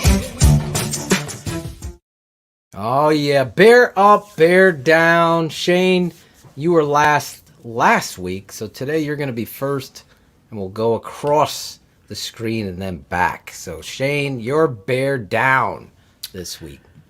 I'm going to pick a bear down with a guy that actually made some plays and has been playing well, but it's for one particular play, Phil. I talked to you on the phone earlier today, and it drove me fucking crazy when it happened. I went back again tonight and looked at it, and it's a mentality, man, and that you can't let shit like that creep in. I know it ended up being a blowout, and it didn't matter, but Roquan Smith on the long play to Duke Johnson, he fucking took off and he fucking quit. He was booking down the fucking sideline, and he didn't get hurt. He pulled up and he ran to the fucking right and took himself completely out of the play for no reason at all. He was in on the next fucking play, and I'm like, this is one of your cornerstones that's been playing so fucking well. Now, don't get me wrong. He played good football, and he's been playing great football. What do you have? 2 sacks. 2 sacks, yep. But, Phil, that fucking... Listen, I'm going to... Mario Edwards get 2 sacks credit? Correct. Yes, okay. Yes. Mac a sack? Correct. But you just... Little things like that, to me, stick out, and it's a fucking mentality. I want a guy out there that's not going to fucking give up. In on this, dude. Phil, I texted it to you that day immediately, and it still sticks with me. He was there. I honestly didn't even notice. He had a fucking angle, and he pulls up it like they're going down the sideline. He veers off to the right and just walks away from the play. I'm like, what are you fucking doing? You're one of the most athletic, explosive players on the fucking field for either team, and you took yourself out of the play because they're running 40 yards downfield. It bothered me. I don't like seeing shit like that, and that's something, Phil, as a head coach. You've been there. You've done this. I'm fucking calling his ass out in front of fucking everybody. And I know it's, like I said, I know it's a little different take because Roquan has been playing so good, but that play stood out to me, and it's been driving me nuts ever since Sunday. So, Roquan, you're my bear down for that one play in particular because you're better than that, man. Much better. There you go. I thought he was tremendous in this game. He was, man. I'm not. That's what I'm saying. I know it's a different take, but that's that play, what you do. You're keeping Phil, it 100. It's a game of fucking inches, and plays like that. If you're fighting for a playoff spot in Week 17 against Green Bay, and he fucking does that could dictate the outcome of the entire fucking of the game. That's a fumble on the ground, right? Exactly. That's James Anderson staring at the fucking football. Listen, Absolutely. if the coach did this accountability thing, I'm telling you, this team would rally and be so much better. These types of plays that you're seeing, that you're calling out here, are used when we had Lemuel, Stinson, he told you. We had Olin. You know, the coach puts it up there and breaks your balls. There's no other place worse than in front of your peers. And really, ultimately, that's, fucking Twitter now. Everyone gotta be right, whatever, on YouTube. Trolls gotta be, that opens too long. It's like, you know what it takes to produce and be that? It's like, come on, enjoy, or fast forward. It's this little button, cars. It's very hard to find, Phil. I don't know. I love you. I don't know how you skip forward. You're asking me too much. Maybe you could start cleaning that up in post. That would be a lot better. We just clean all those mistakes up in post. Go ahead. Who is your bear down? Well played. I'm going to take Shayne's normal week in and week out bear down in Eddie Jackson. He was, if I wasn't going to go... pick. Listen, I know Chubbs was pissed off and saying, what the fuck? I'm talking about it. I don't like that play just fucking irritated me. I don't want to see a guy giving up. Yes, he was. Well, and a guy who's taking the step, right? You want him to lay you got to, when you're making that leap and you want to be that guy, you don't take plays off, right? Like, for everything that he's done since then, Urlacher didn't take plays off, right? That wasn't something that he did. Singletary, the lineup of folks, so that it makes sense. The thing about it is, if you go back and watch it too, if he kept on going, he could have made the fucking play, or at least been there if something else did happen. But he fucking just removed himself. That's what drove me. I'm not saying that he played bad. I know it's a different take, but it just that shit stuck out. But Cars, to your point, Eddie Jackson was my next guy in line, and this is a fucking trend now with 39. I mean, whether it's weak attempts at tackles, not being in the right place, and then not, you're paid a hefty amount of money to pick that ball off, right? Yeah. And that's as gift baskety as they get for a safety. And for that to happen for a guy who, for at least 2 weeks, was the highest. He was playing in his dance before he fucking caught the ball. That's what he was doing. I mean, he was celebrating a touchdown that he hadn't scored. So, Eddie Jackson is my bear down. There you go. Listen, that's funny because those two weren't even on the top of my list. I'm going to part the course. It's too easy for the walrus. I see a lot of people seeing the tape never lies, the patrons especially, when I put up the defensive side. We're going to talk about that, but let me talk about the negative.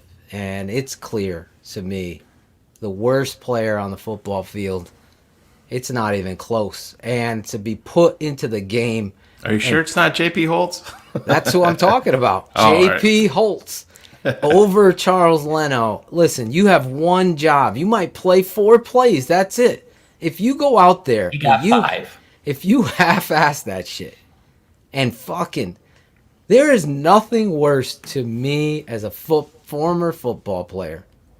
I went 100 miles an hour. I don't give a fuck. I'm serious. 165, 170 pounds. I'll take anybody on. I would be that guy. Maybe I'm dumb, but you're on the pro level and you fucking are getting paid and you are fit blocking. Do you know what fit blocking is? That's walking up and just fitting your body on someone to wall them off like you're in a basketball game. You don't do that as a fullback. There is a code. There is a merit. There is something missing from this GM or coach, whoever has this guy. And it seems to be a trend here because it was fucking Mike Burton before him, Shayne. Now it's this guy. They can't figure out the fullback position. They can't figure out the quarterback position. They can't figure out the offensive tackle position. What the fuck are they doing? Seriously, you think... I'm looking at this and I'm like, this is our team, and we got shit at left tackle, shit at right tackle, a fullback that sucks, and we want our quarterback to have it all. We want him to do everything. Let's do it all. Quarterback receivers go to die? No. Fucking everybody's dying on offense because it's terrible. Come to die here. Yeah, we're gonna exactly. be this new trend. Fuck. We are scoring 17 a game again. Until it fucking changes where you're going, hey, this motherfucker that fucking spits and breathes football, this corn-husking motherfucker. Look at the fucking Ravens. They took a defensive lineman and created him, made him a fullback. Ricard. Yeah. He's like 6'3", 204, what? Maybe it's 300 pounds. Have you seen this dude block? It's like a freight train. It's like a fucking freight train. That's right. And here's this coach that was doing things like put Akeem Hicks in the backfield, put this guy in the backfield. They put fucking, what was his name that played tight end? Oh, Sowell. Sowell actually was our best fullback in fucking 5 years.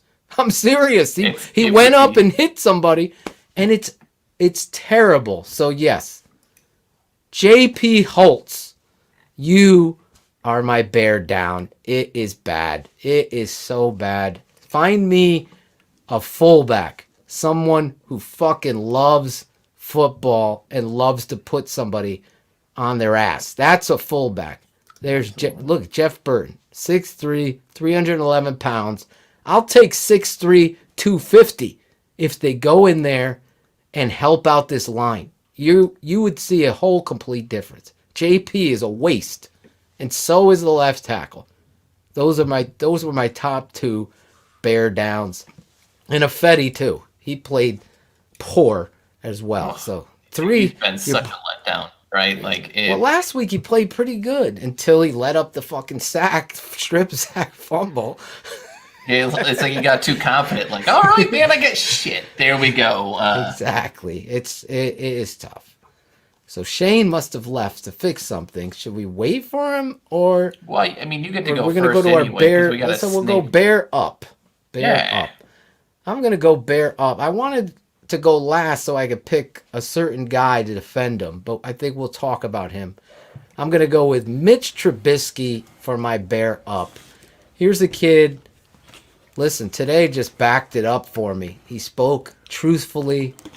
He looked like he was fucking pissed off. He wasn't sitting high and mighty on a win. He actually called out the coach, maybe without knowing 3 times. And the reality, I like that.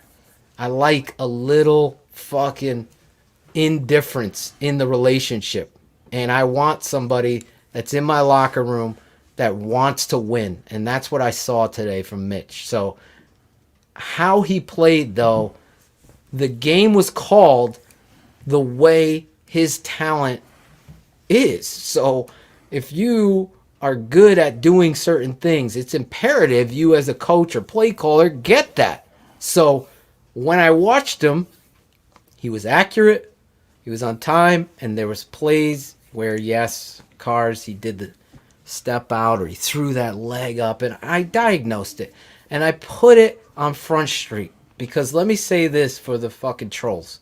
I have no agenda. I don't care. I could be wrong. I don't care. I could be wrong about fucking Chris Godwin. He was my number 1 receiver. If he was sucked, I would be wrong about it. Look where he is. No one talks about all the rights. I don't have 1,500 fucking mock drafts. I have my rankings, and that's what I stick by and stick my neck out. Here's my thought on Mitch Trubisky. Today, on that tape, he fucking played his ass off and wanted to win.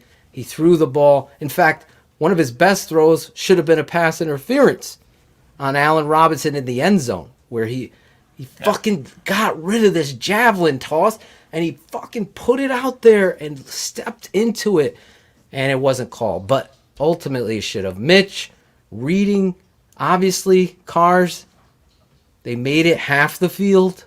They helped him, and that's okay. He missed a couple balls that I thought he could have taken, but he did check down when he didn't have it. Yep. He ran when he didn't have it. And those things you build on. So, Mitch Trubisky, you are my bear up this week. Cars, you're up. We root for the jersey. That's so. right. Mine is a guy that we were upset when they drafted, not because of talent, but because of where they did. But Cole Kmet is definitely a lot of fun to watch when he gets the ball in his hands. You know, one of the pre-draft reports was always he doesn't go down with first contact, and you see that continually in all these different plays. So I'm liking seeing him involved. He's showing some more movement than he's shown through the season. I think the run game coincides with him getting more snaps than Jimmy Graham, especially as a blocker. So I've really been happy with what he's done. And when they were talking about him coming off the field screaming, "They can't bring me down. They're not going to stop me." Like, that's the sort of thing you want out of your tight end. That's as meatball-y as I get, right? But you want a tight end who is too, for lack of a better phrase, too dumb to know that he shouldn't, that he shouldn't be doing that stuff and shouldn't be mouthing off, right? You want a little attitude, you want a little smack talk, and if that's what he's becoming, I think that pick doesn't look to be. They need more of that on offense. Absolutely, Yes, they do. They need a dog. Jimmy Graham has seemingly lost some of that swagger a little bit.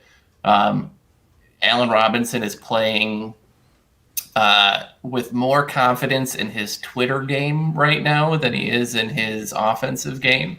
And so if it's the youngest kid on offense right now that's going to set the tone, I'll take it. So Cole Kmet, you're my bear up. Nice. I love it. I love what I saw from him, man. I'm totally on board with you, and it's okay. It's okay to have that little bit of a ball washer when it comes to that kind of attitude, because to Shayne's point, it's something this fucking team on the offensive side lacks. And here's these 3 young heads. Yeah. And I'm saying Darnell Mooney, David Montgomery, and Cole Kmet. I'll tell you one more player that's built like that just they refuse. Well, no. But I'm saying that the kid that if you go back and you watch Riley Ridley at Georgia, he's that fucking guy that's got that energy, and I can't. He's got to be doing something behind the scenes. Riley Ridley's that guy that is on the team, then goes to another team and blows up. It's like I don't understand. Every time he's in there, he does something positive. He's either blocking, he's getting open, he's making a catch. Javon Wims had that 2-yard rush. I mean, I don't know why you guys aren't more in the red excited zone. about it. In the red zone. They ran 2 jet sweeps in the red zone again. Anyway. That was your bear up. Shayne, who's your bear up? I'm going to go back on defense, and this guy's been a favorite of mine, but unfortunately he's potentially got a little trouble brewing. He's got some assault charges that were brought up. It sounds a little fishy, but like I said, I'm not going to touch any of that with a 10-foot pole.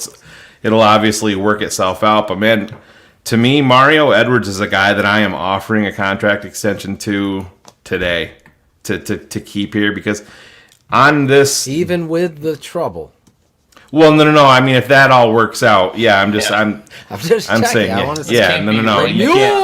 mule. Yeah. There he is. Kona safety. There he is. The mule's in the house.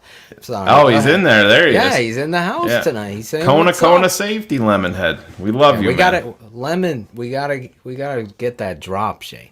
Yeah, but Mario Edwards is the guy he impressed me so much on that one play with he had Deshaun Watson 1-on-1, and Deshaun tried to shake him a little bit, and Mario stayed right with him and made the play. That was a thing of beauty. I mean, that got me. If you're a patron, you gotta go over there and watch that play. It's patience.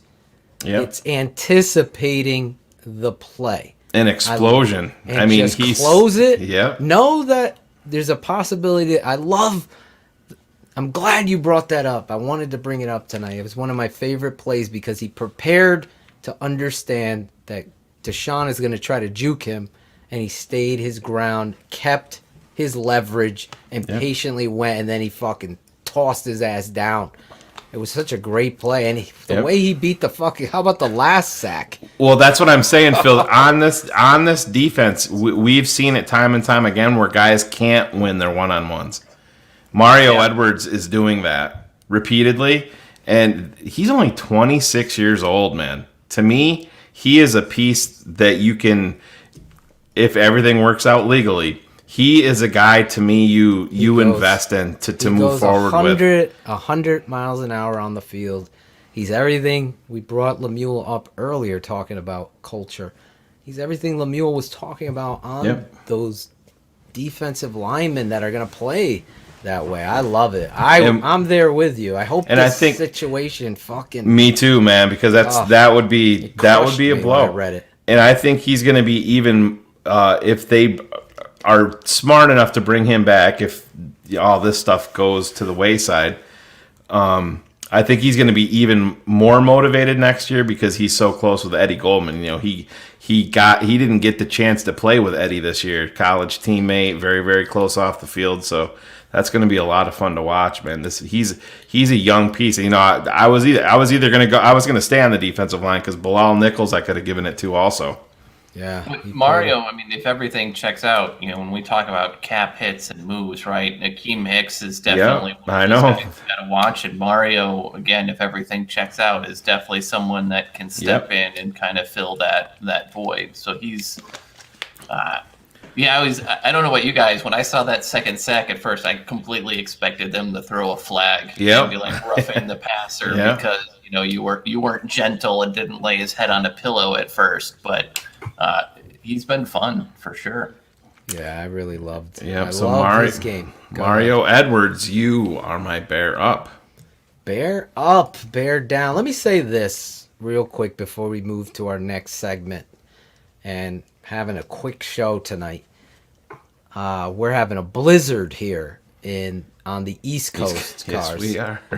They've already closed my job down. Cars has a That's robot that rarity. shovels his driveway. He's got his No, I've got to do that myself. Meet Cars Jetson. Yeah. Listen, I got to get this out of the way because if you're not, I saw my boy. He is Jeff Burton. He's paying attention to my video breakdown. I always laugh when people troll me. It's like I'm not there to debate you. I'm breaking down what I know on the football field. And I'm going to say this right now. Robert Quinn is not a bust. He is playing his ass off out there. He is technically sound. Whether he's injured or not, what I'm seeing on the tape doesn't lie. He is playing to what they're asking him to do, and he missed a sack. It happens. It sucks. He needs to make that fucking play. He does.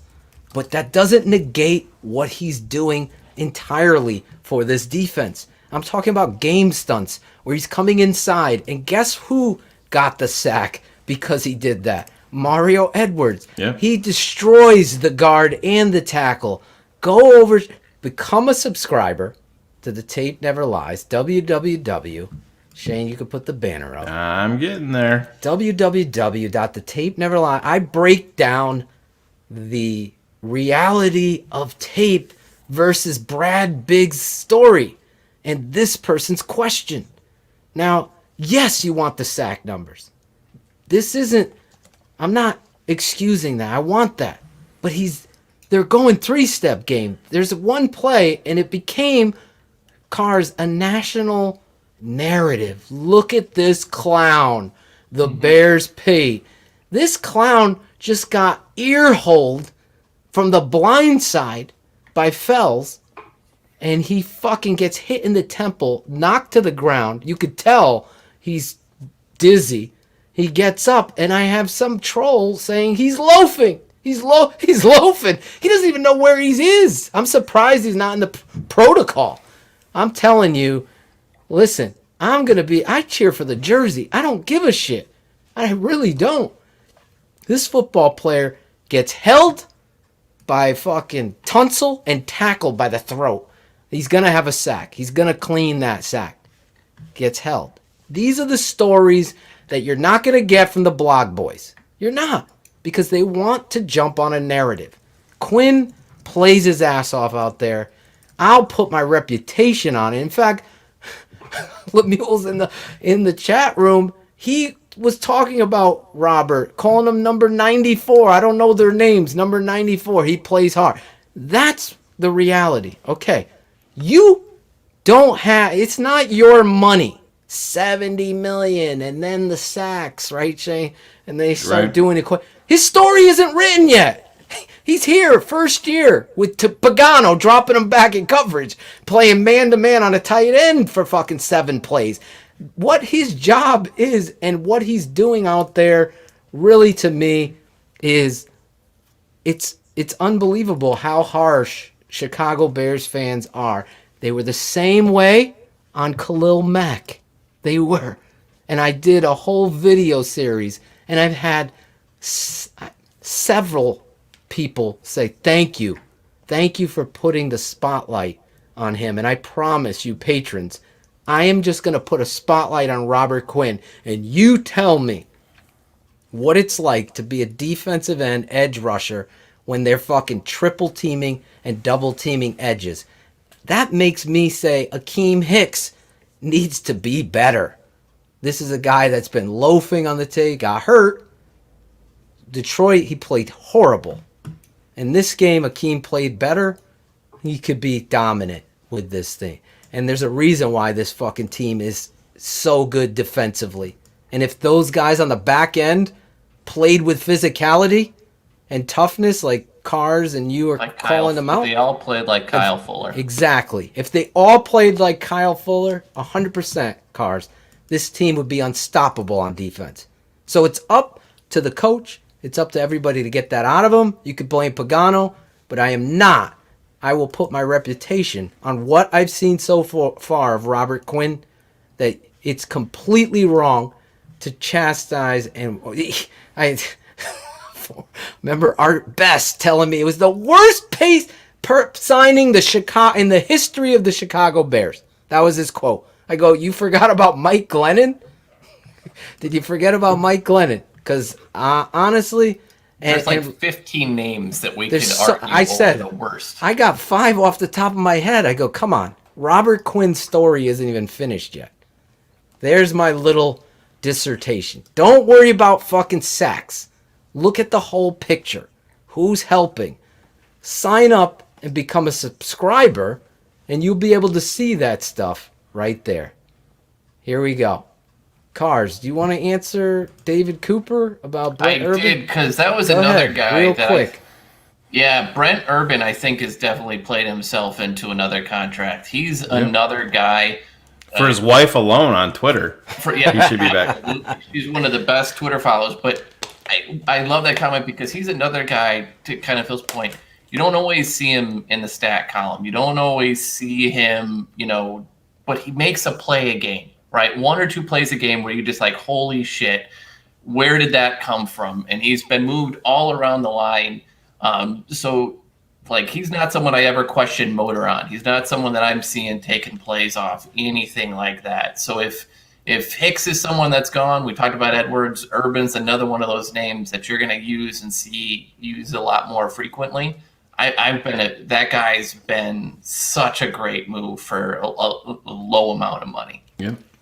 I love the way he plays the game. Oh, yeah. He's striving to get better. He's not the fastest guy, but there are it's a some testament to hidden the gems. defensive line coach. Oh, he's probably the best coach on the whole staff.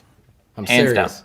Hands down. John Jenkins, friend of the show, he spoke so admirably of the guy. Even when he was on another team, he's calling him, and he's like, I can't tell you this stuff because I'm with the Bear. That's how much respect he has, and that's Jay Rogers. That's a guy that really understands the teaching aspect of that position. But Shayne, that's how you survive 3 coaching staffs, right? Because he was a Tressman. That's right. Fox and now Nagy. So it tells 3 you coaching staffs. That 2 is a miracle in the NFL. 3 is unheard of.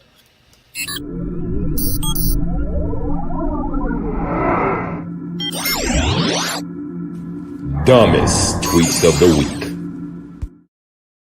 Oh, yeah, the dumbest tweets of the week. We do this every week, Shayne. You hear that silky smooth transition, Claude? It's all mine, baby. That's how we do it. We do these every week. Shayne Marsaw takes to the Twitter sphere, searching out dumb tweets first. We always start with the negative, and then we go to the positive tweets. And Shayne, we always do it in our way. Should we go here, or is this better for tweets? There you go. Go ahead. I can't hear it. You can't hear it? No. Can you hear it, Cars? There Now you I go. can. Now we can hear it. I gotcha. Talking that shit to Claudio. Yeah, that's right. Oh, yeah. Oh, yeah. Lemonhead Stinson's in the fucking chat room, yeah. He's the smartest man. He's a man of intellect, of honor, respect. And of course, he's made many sins. I'll tell you, Pace has had much worse signings than the mighty Robert Quinn. He's the smartest man, and this is his dumbest tweet of the week. There you go, Shayne. Big responsibility here. Whew. Glad that's over. I only got one more set to go. I don't know how Claude does it each and every week, I tell you. So let me bring up my page here, Mr. Atoshin, and let's hop into some of these questions. Yeah, take those comments off so we can see all of my dumb tweets in their beautiful splendor. Roll of thunder. So yeah, Trubisky's hitman, who happened to unfollow me this weekend during the game, which I was totally fine with because this guy's a complete jackass. I hope he's listening. Bears fans, Give Montgomery the ball more. Wait, not Montgomery. Montgomery. Oh yeah, Montgomery. So he's not only a jackass, he can't spell. But Bears fans, give Montgomery the ball more. David Montgomery, outside of the 80-yard touchdown run, had 7 carries for 24 yards, 3.2 yards per carry. Just shut the fuck up and let them work. P.S. Cordero Patterson had 4.8 yards per carry. By the way, he's only changed his name back to Trubisky's Hitman. Yeah. After he became the starter. Yeah. I got to defend my boy Chubbs. Chubbs was the first guy to hammer him when he tweeted that out. Because when I was taking the screenshot of the tweet, I saw Chubbs' comment on there. But I mean, what the fucker? I mean, you want to be a fucking Homer fan, and you're gonna put shit out there bagging on David Montgomery? Holy shit! God. You're a fucking moron. How do you?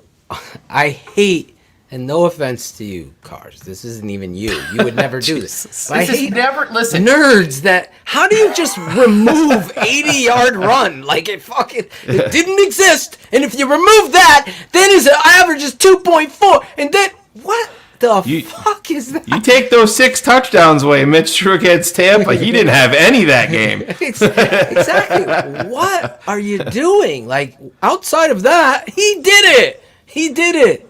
And outside of those 5 completions, the guy was perfect. Like, yeah, but that he wasn't. That's kind of the football point. is not numbers like that. You can't. He's averaging 2. What is he averaging with the 80-yard run? Tell me that. I mean, you haven't had an 80-yard run. This dude was pissed because on his second run, his overall average got cut in half. It went from fucking 80 to 40.2. Exactly. He only had 11 fucking carries, jackass. The reality is, you're 1-0, baby. You're 1-0. You beat the Texans, and here's David Montgomery sparking the team. Don't placate anybody. That kind of stuff just drives me crazy. Like, you can't even compare the two. On tape, it doesn't even. It's like, are you at the goal line at the 6 and you're running toss to Cordero Patterson and you're not running it with David Montgomery? It just doesn't make any sense. It's unbelievable. That tweet. Yeah. Oh, and that's not even the worst. That's not even the worst one. That's not even the worst one. More dumb tweets. Oh my god. So yeah. What's up, Cherie? Cherie's here. Here we go. Yeah, new guy on the beat, newer guy, Jason Leisure. Kyle Brandt sent out a tweet because Cody Parkey missed the kick the other night, and after he missed it, Brandt sent out a tweet. Cody Parkey will be appearing on the Today Show tomorrow morning, talking about that missed field goal, obviously in reference to 2018 with the double doink, and then he went on the Today Show doing his victory lap, and where they're praising him for how he handled with the fire. Well, Jason Leisure, always pulling his pants down and showing them to everybody in public, tweeted this out in a response to Kyle Brandt. There's nothing more fun than mocking this guy for sending a really positive message to kids and speaking up about his faith. Hilarious. I mean, Jason, take 35 seconds and just go back and know where you are, know who you're talking about, and know what happened. I mean, I know you're newer on the beat, but Jesus Christ, man. This is also the dumbass that said he wasn't working out at Soldier Field because of the traffic. Yeah. Dude got $9 million guaranteed. We'll rent a fucking helicopter then, asshole. He double doinked it. No. Does Pace get in trouble for signing him for that $9 million? Is he a worse signing than Robert Quinn? I'm just asking. I don't know. No, not after until Today's Show. Yeah, but that Today's Show saved the whole move. That was it's unbelievable. How many yards per carry did he have after 80 kicks? And Jesus Christ, come on, Leisure. I like Leisure when he leads off and says, "Matt, are you worried about your job?" I like that. But that to me is I mean, know the fucking fan base that you're tweeting to. Know the room. Jesus, know the room. I you guess gotta so. know the room. God damn. So you were right. But yeah, that was a big thing. Those are my dumbest tweets, Phil. dumbest tweets of the week. We're going to have positive tweets. I got some news. Okay. We'll go with after this. Okay. Oh, yeah. Oh, yeah. Jason Leisure, go fuck yourself, yeah. He's the smartest man. He outkicked his coverage, and he found himself a Czechoslovakian. He understands the truth. Different countries. You use Montgomery in the red zone, and not a special teamer like Cordarrelle Patterson. He's the smartest man, and this is his best tweet of the week. Can you not correct me during the poem? You can correct me after. No. I tried so hard to find something that would rhyme with Patterson. No offense to you, Phil, but I'm just gonna pick out a whole different place. Yeah, that felt kind of nice to Czech Republic, Czechoslovakian. Not the same. Where is she at? Czech Republic. All right, but aren't they Czechoslovakians? No. What are those? That's like saying you're in Connecticut, so you're from Australia. I'm from the region. I'm in Chicago. Yeah, that's right. Exactly. You got the. I'm from the region. I'm in Chicago. You got the fucking Greg Braggs map. I thought Czechoslovakian is Czech. No. I suck at it. No, it's like a lot of people. People have called her Russian too, and boy, that never goes over well. I've done that. Yeah, I apologize. Yeah. So yes, these tweets of the week. Let's throw this one up here. Whoop. Yeah, we mentioned this on BHL, but I think it still holds because I think it's going to be a big part of what we're doing moving forward with this team. Bears running back David Montgomery, on center Sam Mustipher, who earned the job midway through the year because of injuries.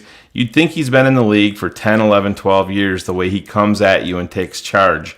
He's the general on the line, and they buy in. This is an undrafted free agent getting his first starts, and your starting tailback is saying that he's the general.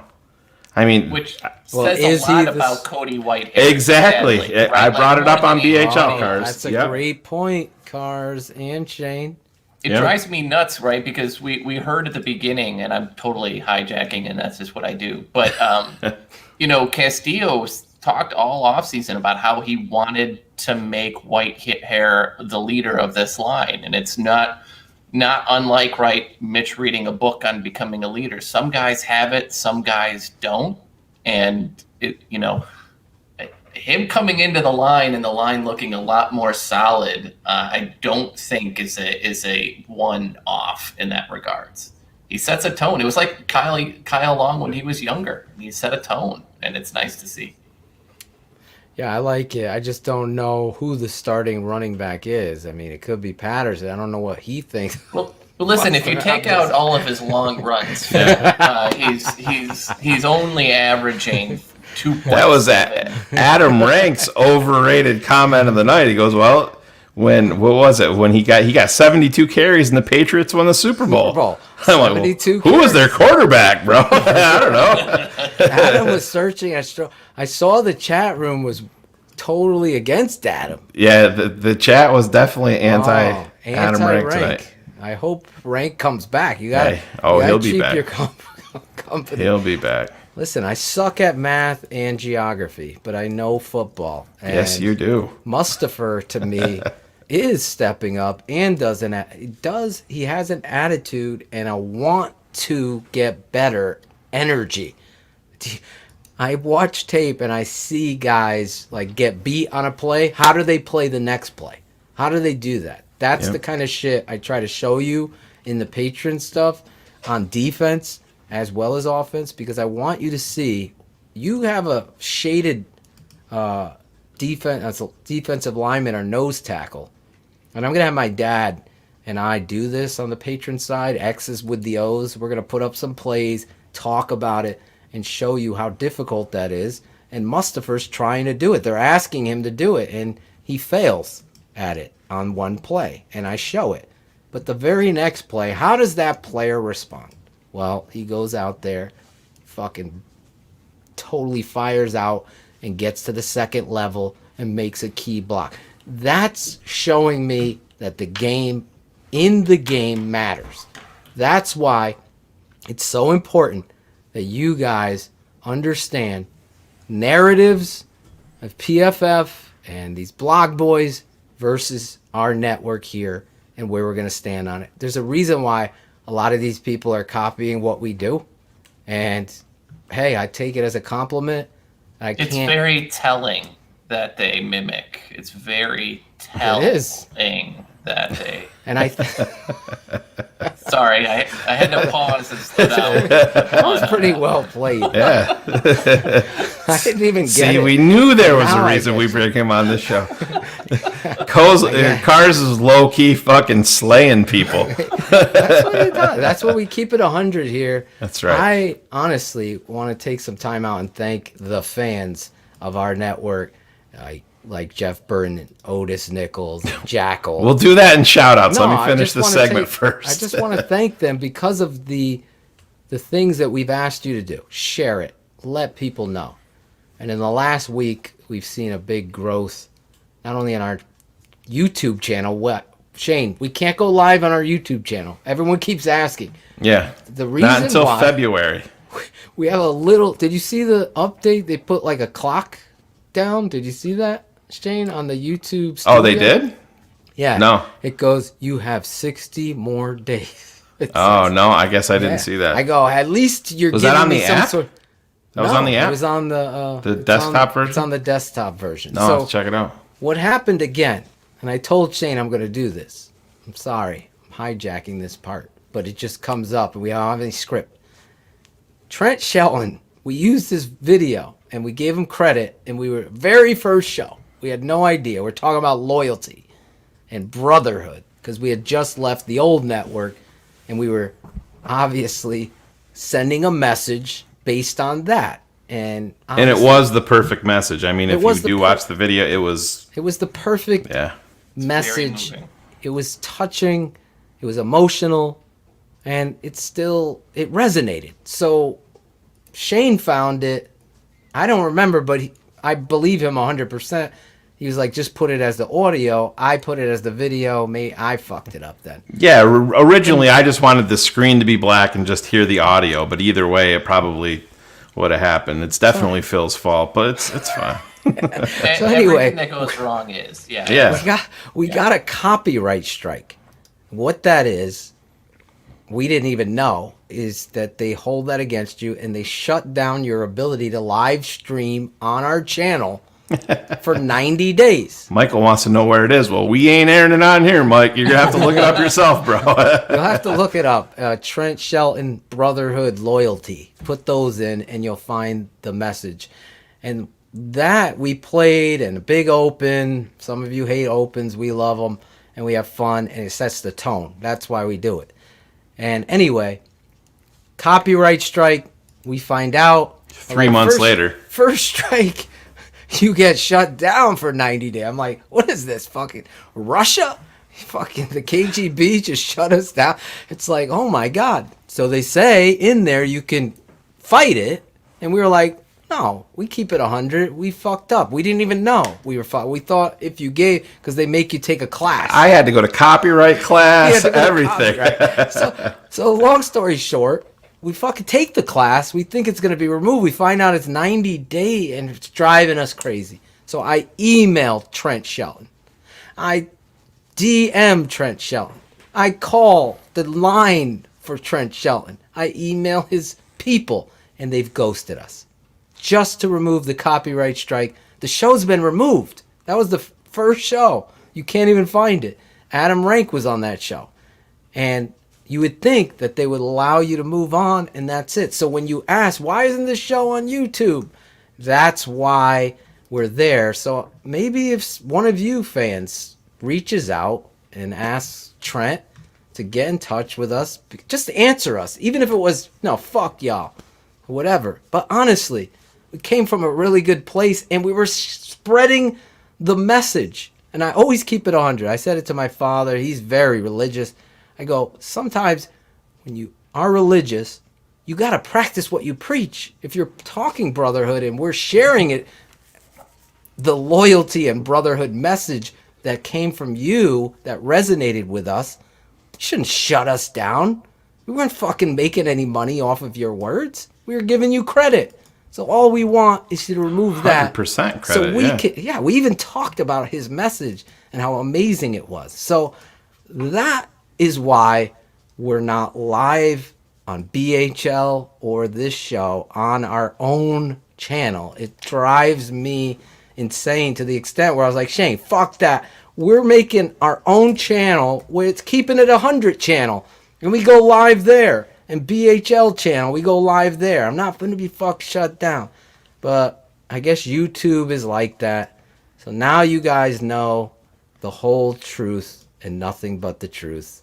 Even if they would return a call or an email. Yeah, I mean, I've sent 4 emails. I should post what I wrote. So no. I think that would just it was add so to the- nice. It was an emotional. 2022, you guys would be live again. Yeah, if you exactly. started posting those. Yeah, we sent the one email at like 2:35 a.m. because once we the way found that out. the way that this works, this is live. So after the show, I have to download this, re-upload it to the separate site because we can't. Yeah, for all you guys that are on YouTube, and it's a fucking process for sure. Sucks, but it is what it is. We caught you up on that.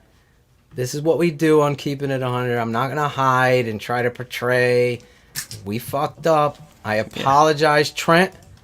I honestly feel it's ridiculous that we can't work this out and talk about it. I've DM'd him. I've emailed him. I've called his people. Shayne has emailed. So the podcast is fine. You could hear it on the podcast. It's still there.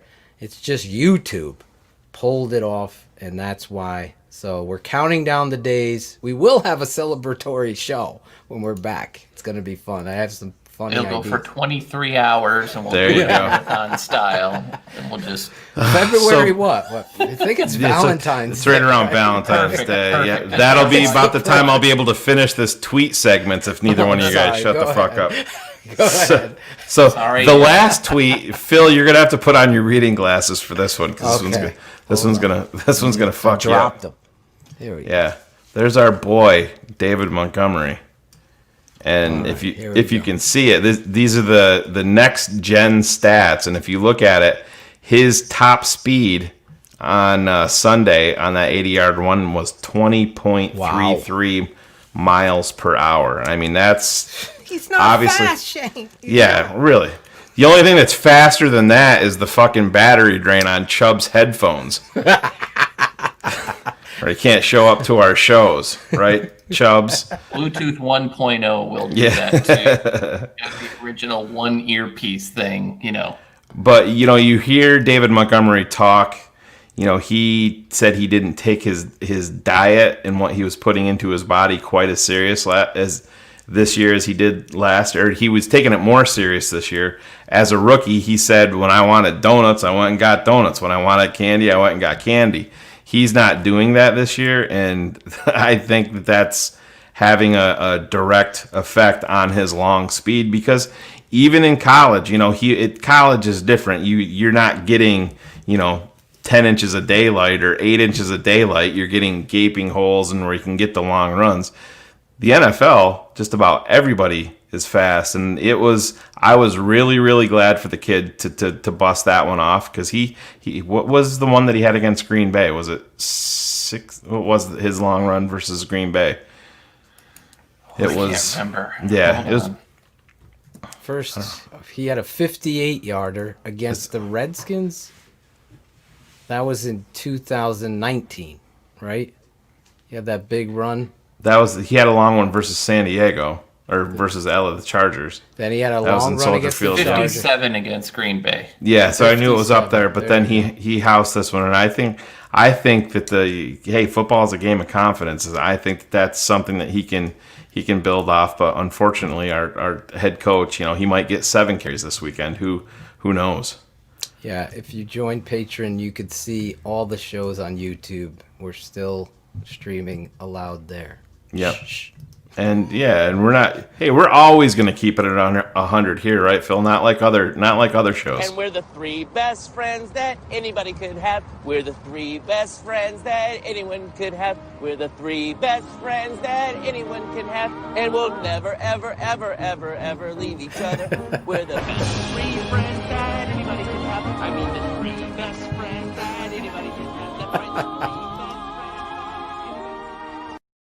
That's right. That's the most animated I've ever seen Jake in my little amount of time that I've known him. And that's the only instrument that Greg's ever let him play on the fucking show was the fucking birthday kazoo. Don't judge the rest of the region from those people from the region. That's what I'm going with. Yeah. I know Greg loves him some Lennon. I saw him in the chat just a couple of minutes ago. That's why I played that again. There he is. Plays are nice. They're good. We need more of those. Greg. I love you, Chuck. You know what I picture, Greg? You remember Willy Wonka when the mother's like, "Come back, Charlie." Who knew? Charlie. Whoever had in the pool that we would start singing Willy Wonka songs 2 hours in has won the pot this week.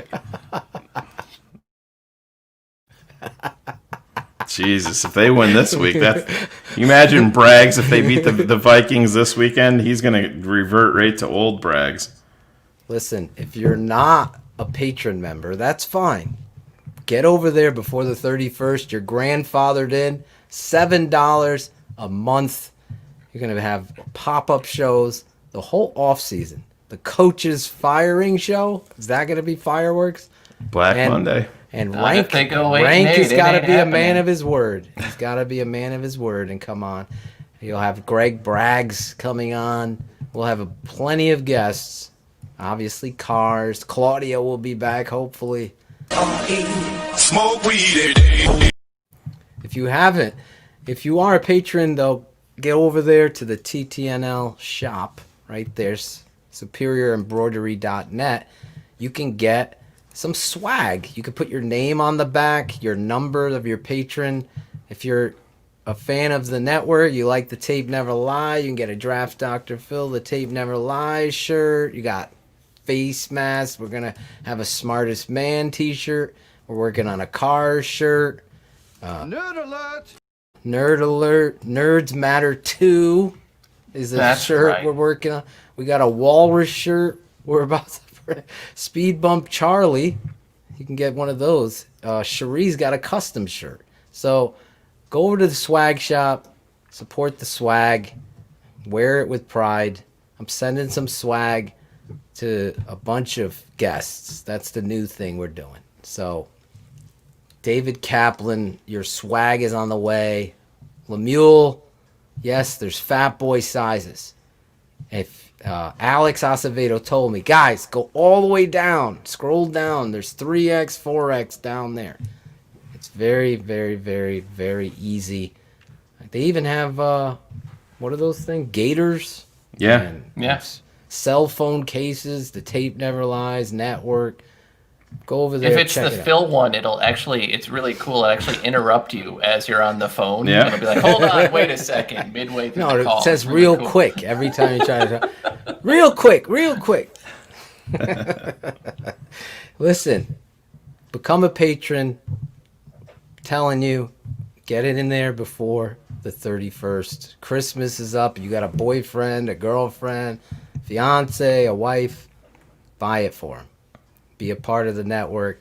We appreciate you. Actually, I told Shayne we're almost at 500. So let me double check where we are right now. I'm looking. 487. We get to 480 Tom Waddle. Waddle. So whoever number 500 is, the 500th patron gets to choose the show that they're on the entire show with us. Yes. The patron will be on like a saint, a patron saint. You'll get to come on the pre-show. You'll see the pre-show behind-the-scenes banter. That's what we're going to call the show, Patron Saint. Yeah. And you will be on the whole show. Here's more. Teesprings. There's the Tape Never Lie. That's where you can get the phone and the Gators and all that stuff. we're taking care of business. I don't know if we have condoms yet, Jeff, but Jamie, Jesus, the way swag we've reproduced, I don't think that's going to happen. Yeah, I don't think that's going to be a thing. Listen, wear your stuff. Send some pictures to us. I want to put together a nice promo with you guys. Actually, real quick, next week, the Christmas show. We are going to be live Tuesday night. Instead of Wednesday next week, it's Christmas week. And we are going to bring all patrons on for 5 minutes. So if you want to be a part of that and you're a patron, Shayne's going to put a post in the patron app or page. The app sucks. We know. We fight with these people because we want stuff our creative way, but we have to play in the lanes of the TTNL condom lanes. So the patron app sucks sometimes, but it is what it is. Go in there. Shayne, I'm putting you to work. Make a post. You want to be on that show? We're going to get everybody we possibly can on that show. But you got to bring hype. You can't come on here like Acevedo and Sandlin came on. Yeah. Charge the headphones, Chubbs. Charge your headphones. Now's your chance. And I really appreciate you guys signing up, supporting, and sharing. Even if you can't afford it, it's fine. We're just giving you some shit. We still love everybody. I know Patreon app is the worst. It's very confusing. We get it. But when it's You think it's confusing on your end, it's even worse on our end, believe me. It's so terrible. It is bad on our end. You have no idea. But we figured out ways to work around the system.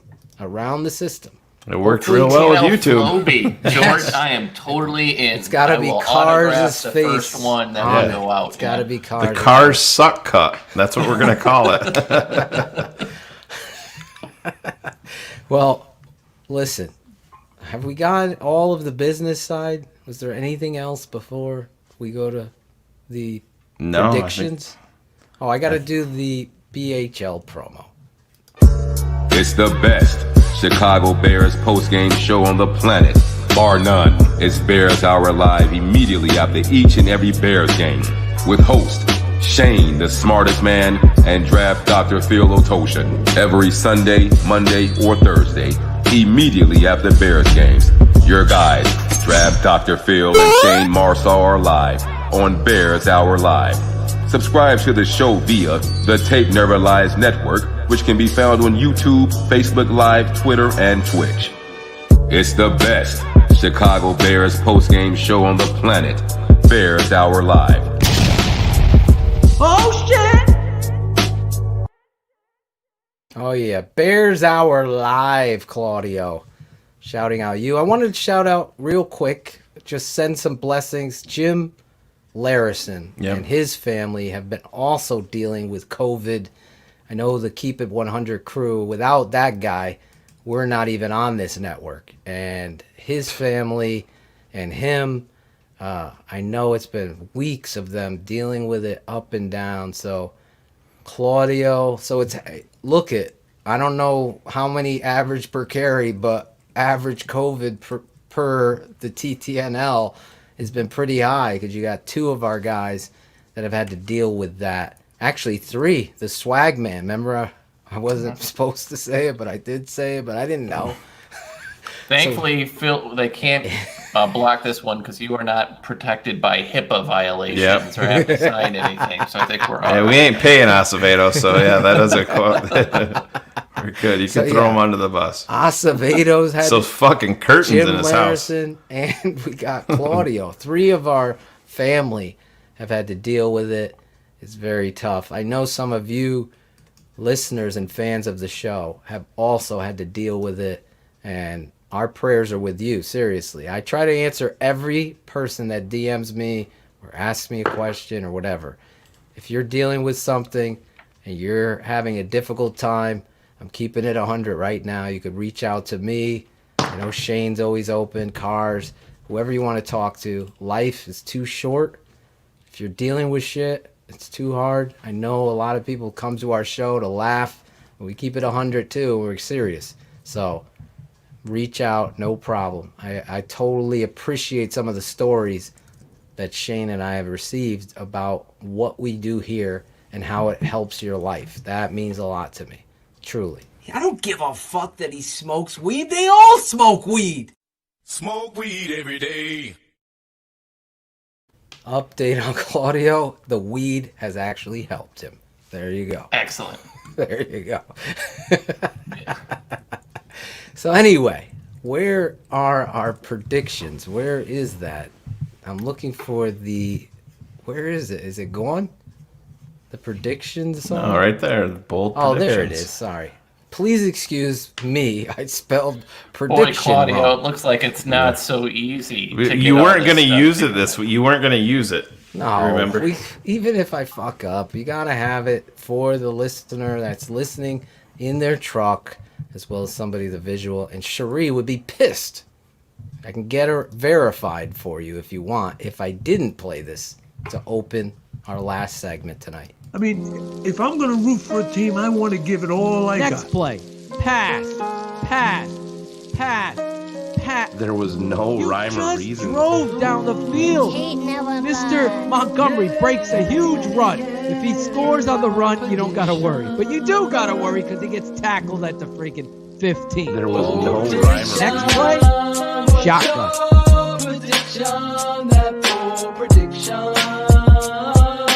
The tape never lies. Bold prediction. What's your prediction? What's your Tape prediction? never lies. Never does. The old line is playing shitty. What's the skinny? No identity. If Nagy can't find it, Bears will keep it with the enemy. Red zone opportunity. Once again, they gotta settle for three. The reality of coaching when the defense has to carry the team. Prediction. What you think would happen versus what does. A light year from the Super Bowl and now we're losing buzz. Nagy has no answers, just predictions that don't change. The segment is the truth. Give it about the guys and feeling shame. Prediction. What's your prediction? That bold prediction. The tape never lies. Bold Never prediction. does. What's your prediction?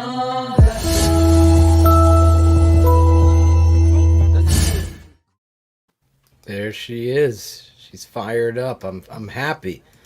I'm actually a fan of that song. There you go. I'll put it out there. I've heard better. If you have a prediction, send it in the chat. I'm going to share it. I'll go last. We'll start with our resident nerd. Give him a little nerd alert, Shayne. Where is it? Nerd alert. There you go. Cars. Big win against the Texans. Blew them out after a horrible loss and a previous blowout to the rival. Here they go back against the Minnesota Vikings, who obviously we lost to on Monday Night Football. What are your thoughts here as the Bears go up to Minnesota?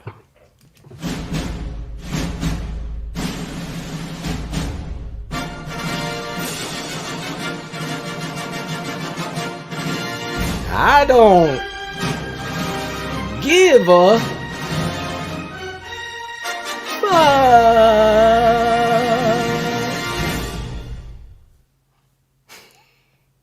So really odd cue. That was so perfect. And really, that's what I think. So thanks, guys, for listening. I really took a lot of time to write and kind of come to that conclusion. He even had his mouth open, ready to speak when I hit that. I should have known better. I should have known better. I'm like, when's Phil gonna stop talking? When's he gonna stop talking? My index finger was like trembling. I was getting ready to hit it. You didn't want to miss your opening. No. No, the nice part is it will be good to have Montgomery this game. It will be good that Rashad Coward will not be playing at right tackle. Yeah. So if you remember, right, we had only Patterson and Coward the last time. So there's definitely some more hope. Look, it's going to be I have a very hard time picking the Bears against anybody right now, just simply because with the way this season has been. You just don't know. But over the last 4 games, that defense, I think, has given up roughly about 25 and a half points a game. I think they've only had one game in which they've held somebody under 370 yards of total offense. You always, though, throw that out when it's a division game. So I am concerned just because Mitch, the third worst team he is against is the Minnesota Vikings in his career. It's the ones that give him the most fit, and it's the use of his safeties that throws him off the most. So that is my biggest concern. That said, I have us losing 20-17 to Minnesota. There you go. My bold prediction, though, is that Kirk Cousins throws a solid 3 interceptions this week. And 3. And we lose. Yikes. Yeah. So you have Kirk Cousins winning. Do you like that? I do. It's very difficult for me to do. I never like to bet on him, but I don't know. I have nightmares about what we've seen our offense do against this defense. Well, there you go. What was your score again? 20-17 Vikings. 20-17 Vikings. Shayne Marsaw. Look at that. I'm not look at he's switching the names up. Trying to. There you go. There you go. I am not a big believer in the Minnesota Vikings. I never have been, and I think we're going to see, for whatever reason, I just have a feeling we're going to see a full team effort in Minnesota that we've been waiting for. And maybe I'm losing my mind. I don't know. Maybe it's the Christmas spirit. Maybe it's because I told everybody I'm going to be a new dad. Maybe I'm having a different outlook. There it is. It's Who coming knows? out. Who knows? There we go. Congratulations. Someone's going to be a dad. Yeah, We're again. going to take a pause right there. Wow. And ironically, it was actually the mailman this time. Yeah. That's right. Congratulations to you. Now I could finally share it on the show. Yeah. I don't know if she's exactly enthused that I told everybody, but she's sleeping probably, so we should be good. Well, but this is a historical moment. Yeah, it's the first TTNL baby, right? It is. Yeah, it definitely is. And are we announcing the sex of the baby? Yeah, you can. Yeah, it's gonna be a girl, and we're gonna name it Barb after the mother, Greg's mom. Oh, ouch! There it is. Yeah, she knows. He's calling you the Grinch today. Look at him. Yeah, see, he's so rude. Greg brushes his teeth in a red flannel every morning. Isn't that weird? He's a weird I don't guy. even want to know how you know that. Because he sends me unsettling. he sends me snaps at 6:30 in the morning while he's brushing his teeth. Taco Bell order. Yeah, I actually deleted that off my phone. It was taking up too much space. I could have loaded it up, but yeah, 7 gordita crunches. But anyway, Yeah. congratulations. Thanks, man. I'm very proud and finally relieved that it's out there because I was holding that secret. Yeah, we're gonna try the little girl this time, so that'll What's bring. the baby's real name? Do you want to reveal it or no? Yeah, we're not gonna go there yet. I don't want to Okay. get completely castrated live on air, but It'd be good ratings, though. Yeah. You would probably Yeah. get Maybe to that we 500 let's take some subscribers. suggestions from the chat real quick. yeah, we might go with Chubbs. I think would be a good name for my daughter. Gregorina. Yeah, Keep Gregorina. Keep saying that. Yeah. But yeah, you never know. We're open to. Well, we're really not open to suggestions, but you can send them anyway. But no, I'm excited. We've been through a lot, as you know, Phil. and Yes, Cars, you know. But I'm gonna try to recreate this scene in the delivery room. Obviously, We have to go live Yeah. on StreamYard. We'll do Keep It at 100 live in your film. I'm on with Phil. Yeah. Those are the husbands that my wife hates. She has stories about Honey, just smile, please. husbands breaking their Xboxes. She would lose it, right? And like, can you push Yeah. quieter? I'm on team chat with my buddies on Warzone, and she's like, "Oh, I'm gonna cut you for her." Yeah. Yeah, no, I grew up in a house full of women, so I know my place. But no, I'm a throw up guy. I really have no interest in that situation. I have no interest in anything below the sheet until the kids pressure washed and everything. I don't take it. No, I'm not a big. I mean, I did go down, and I thought I was like gonna be, but my wife had to get the cut. What is it called? Yeah, C-section. That's C-section. Yeah, so that's. She tried to go naturally. Yeah. Somebody please grab the clip of Shayne going, I did go down. Like, I like that I heard as it. a clip. And that's gotta be. Well, it's funny. I was hoped. sitting there, and I had this was 2011, so we still had I did have an iPhone at the time, but we had a digital camera too, and the anesthesiologist said, come on, man, we'll go down, use your phone, I'll take some pictures of the camera of your baby. And I'm like, I looked at the pictures that he put on the digital camera, and I almost fucking died. I deleted like 30 of them. I didn't even get. I'm like, no. I peeked over and I saw how they do it, and I'm a bugged out guy. I was not. All of a sudden, because she had two. Yeah. So this baby comes out. I'm like, holy fuck, this kid is big. And the next, there's two that come out, and they're all gray, and they got stuff. And then it's like, I'll own up. Jake's calling me a wimp. Yeah, I think 100%. Bullets wins the naming conversation. Phyllis Claudia is definitely. We got a Phyllis. Yes, a Peyton. How about like it? How about this name here from Cal?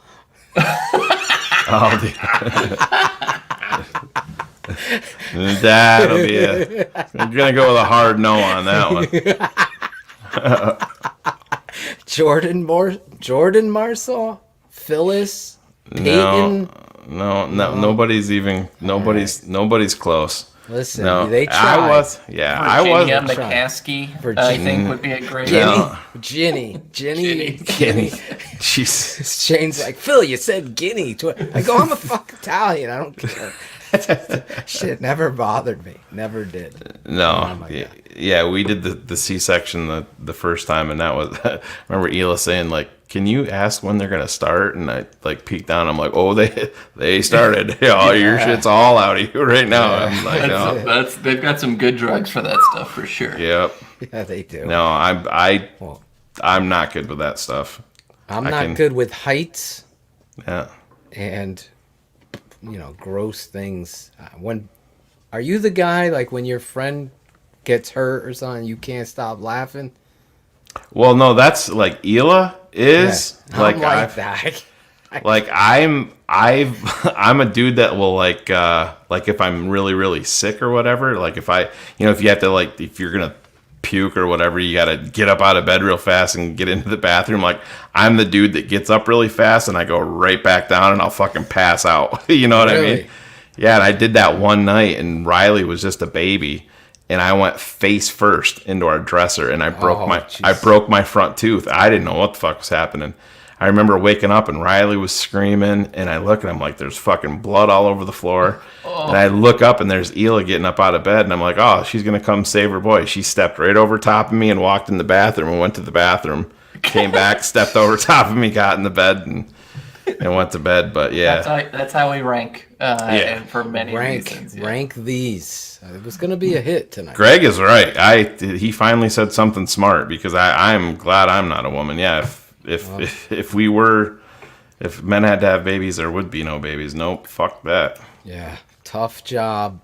Women are strong. I give props to all. Stronger than me. Hey, anybody that can't admit that's fucking lying to themselves. Yeah, there's a lot of liars out there. Yeah, but that's another show. That's why we made our own network. Woo! Hello. Listen, real quick, because you didn't answer. Cars, your favorite Christmas movie?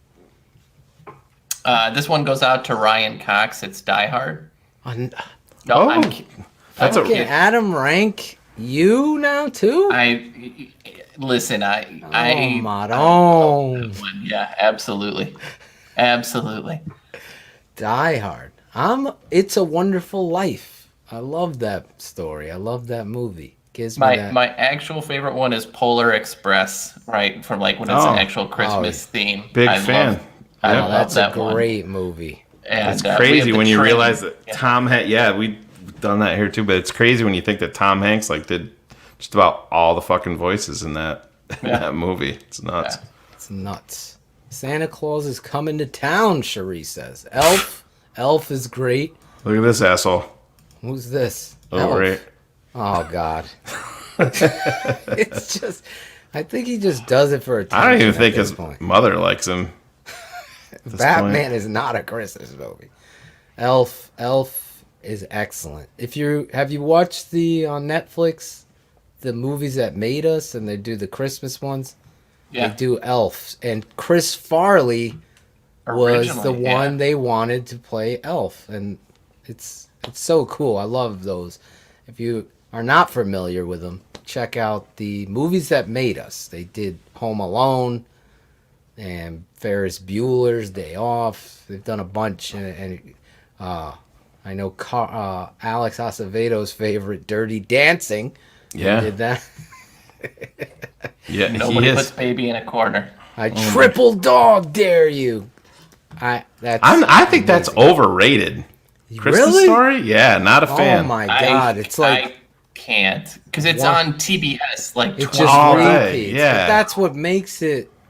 That's like No. Shawshank. They put it on over and over. Yeah, but so people I say, just- it's not that good. No, never been to me, Dude, that's that would you win shoot my your most eye out? overrated. Really? Yeah. Next Yeah, week's absolutely. show, you guys got to come prepared as patrons. Obviously, we're gonna. And we're bring you on. drinking, by the way. Yes, we're gonna be drinking I'm gonna have what is it? Coqui? Is it Coqui? Some Puerto Cocaine, Rican. Phil. No, That's no. cocaine. I never, Cocaina? No, what is it? Someone in the chat. What's the Puerto Rican Christmas drink? I'm gonna make sure I have that. Somebody. I totally lost it. It was in my head. It's a Puerto Rican drink. It might be Coqui. I could be right about it, but someone's saying Trading Places. Bring your Christmas movies Trading next Places, week. Yeah. No. Dan Bring your- Aykroyd eating. Sorry, Ed. Coquito, Edwin. Thank you. Coquito. Totally I'll be drinking. overrated. Christmas Story, completely overrated. Christmas Story is my number 2 favorite. Christmas Number 2 is the perfect spot for it, because it's shit. That's fucked up. Anyway. Lamar Christmas loves that one. Vacation. Christmas Vacation. Yeah, Look there at you all go. these peeps. They're coming in hot with the Coquito. Yes, Coquito. The delay's coming in hot, man. Everybody's typing at the same is time. it delayed that much on their end? Yeah, it is. That sucks. But hey, what are you going to do? Lastly, on business side, before we get the shout outs, we did everything, right? Do you want my prediction? Oh, I didn't do prediction either. What the No. fuck am I talking about? We got Mine was Skype good chat. enough for us all. It's fine. Yeah. Go ahead, Shane. So you said congratulations, the right. baby. Thank you. You gotta see the baby, Jerry. Yeah.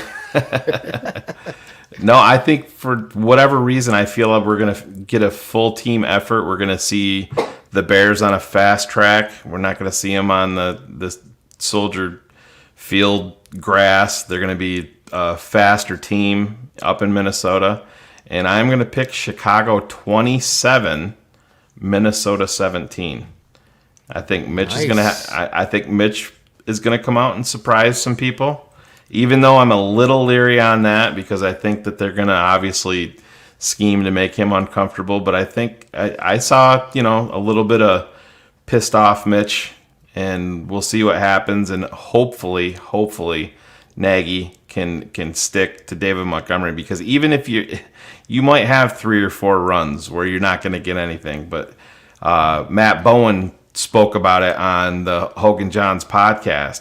He's a guy that you need to get lathered up. He's going to be a better running back in the 3rd and 4th quarters, and he's going to wear defenses down, and that's exactly who he is. So that's going to be a quarterback's best friend. But, I think we're going to see a better Bears team this weekend, and I think we're going to see a complete team win finally. So 27-17 Bears. My big prediction? Yes. I'm going to say 3 more touchdowns for number 10. 3 more passing touchdowns, correct? Yes. Yep. 3 touchdown game by Mitchell David Trubisky. That is awesome. Listen, my prediction. Shayne took my number. I was gonna go 27-17, so I'm gonna go 28-17, just to play the Price is Right. Listen, I think the Chicago Bears are a better football team than the Minnesota Vikings, and what better way to kick off being 1-0 with Bill Lazor calling plays and Shayne announcing he's gonna have a daughter. Did I say it okay? Daughter. That's all right. All right, so Shayne's going to have a daughter, and first thing I'm going to teach her is that Bears. football is determined by what, Phil? Determination. I love it. Football is determined by determination, pride, love of the game. You catch these things on our network, you'll know exactly what we're talking about. So I'm going to go 28-17. The Chicago Bears are going to be victorious. And my bold prediction is David Montgomery will get 16.5 carries. And it'll be 16.5. Just for that one guy. He'll do one out of the Wildcat and he'll hand it off. That'll be the half. You get me. It'll be a Wildcat give. So, David Montgomery, I'm just playing. Do you want a real prediction? Bold prediction.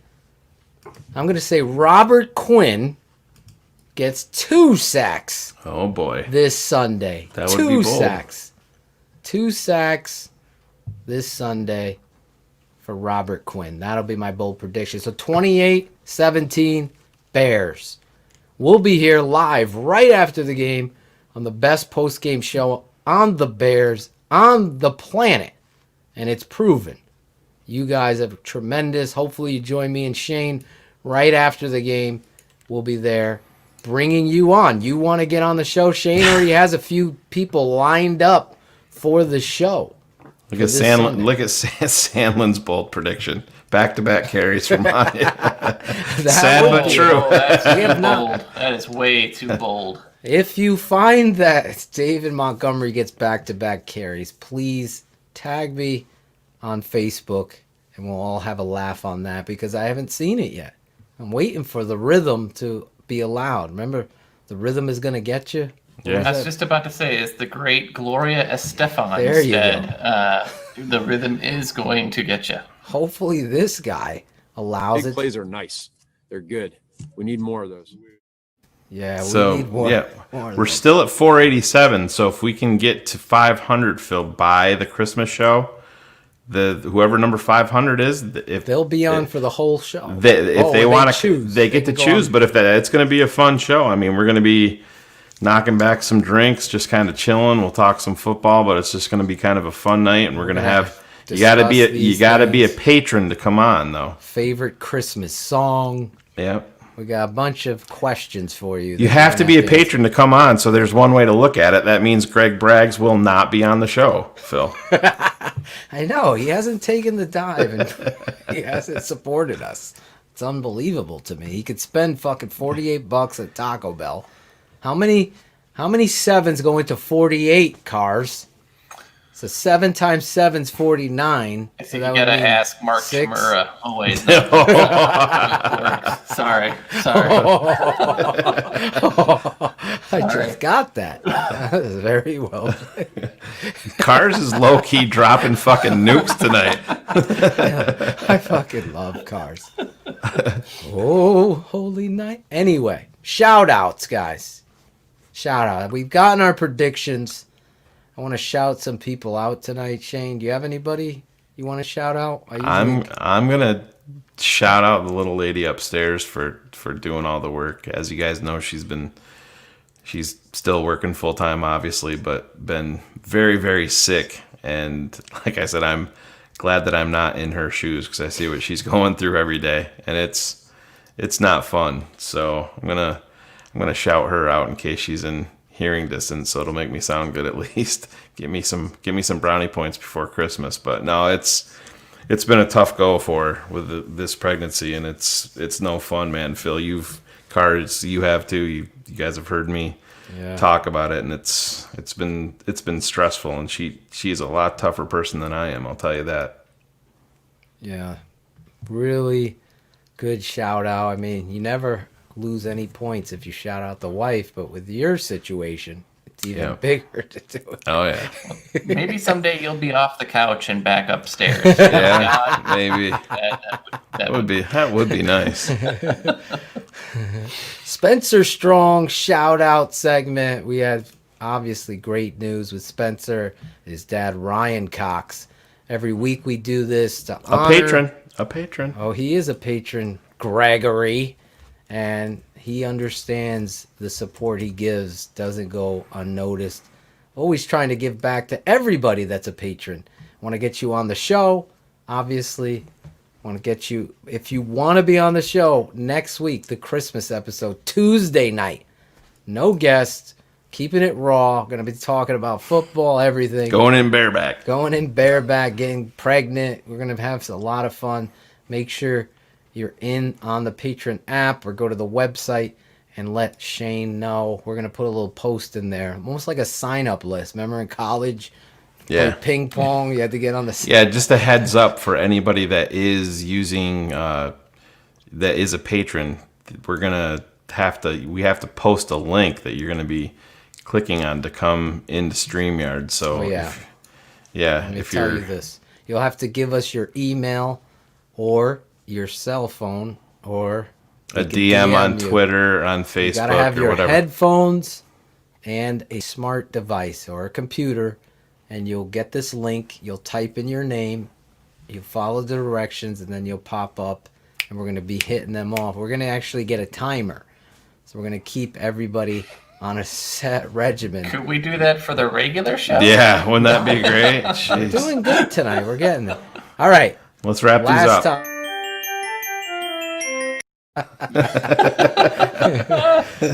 We got to figure out a way. We got to get a GIF. If we get someone, where's our guy Kofi? Maybe Steven could do it. Give us a GIF timer that we could put in the corner where Shy City is. Yeah, they should be able to do that. Just like 5 minutes each, and we'll go like that. All right. Look at George. Look at George, though, real quick. Next Tuesday's his wedding. You both can come on for 5 minutes. Bring your wife. Bring her on. If you're on the date, it'll be even better. George is from the West Coast with Adam Rank. So not the region? Okay, that's good to know. He's not the region. Cars, do you have a shout out?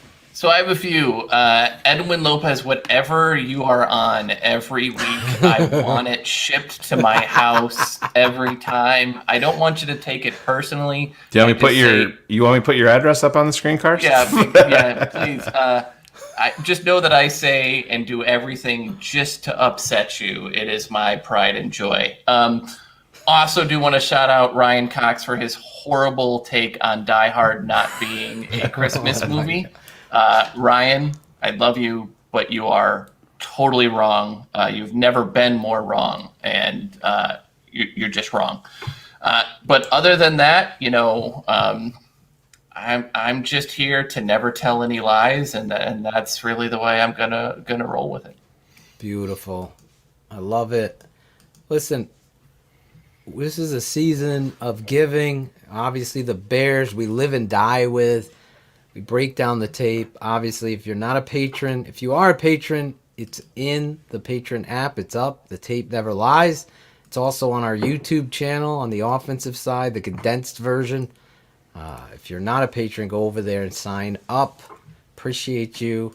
In the season of giving, though, I wanted to shout out Jim Larison and his family, as well as Claudio, the barber, and his family. Dealing with the COVID virus is real. Protect yourself, wear the mask, wash your hands, be proactive, not reactive. If you get it, then things change. Don't be that person. In the season of giving, though, I wanted to shout out Dustin Combs. And I'm not going to really tell the whole story, but Dustin has gone out of his way to afford people that can't be a patron. He paid for somebody's subscription. And I just thought that is just an awesome thing to do. And he's like, let me know someone that, wants to be a patron really bad, but maybe can't afford it. Times are tough for some people. $7 to someone's nothing, but for somebody else, it's big. And Dustin did that. I didn't get any permission to say the person who he did it for, but I just thought that needed to be a showcase of somebody's compassion, and it really meant a lot to me. I also wanted to shout out Jeremy Plashinsky. We call him the bouncer. He's keeping people 100 getting into the private TTNL network. He busts his ass. We don't even have to ask him to do it. He does it out of the kindness of his heart. He's just a great human being and a huge supporter of me and Shayne previously, and wanted to be involved in any way he possibly can. And he doesn't know that I was going to do this tonight, but I really wanted to let people know, there's a lot of people that try to just jump in and play dumb to get into the private Facebook group and stuff. Oh my God. It's so funny. And it drives me crazy. Jeremy's all over it. He's like, don't you get involved with it, or Shayne, I got it. He gets the list, checks it twice. He's like Santa Claus. He's checking it twice.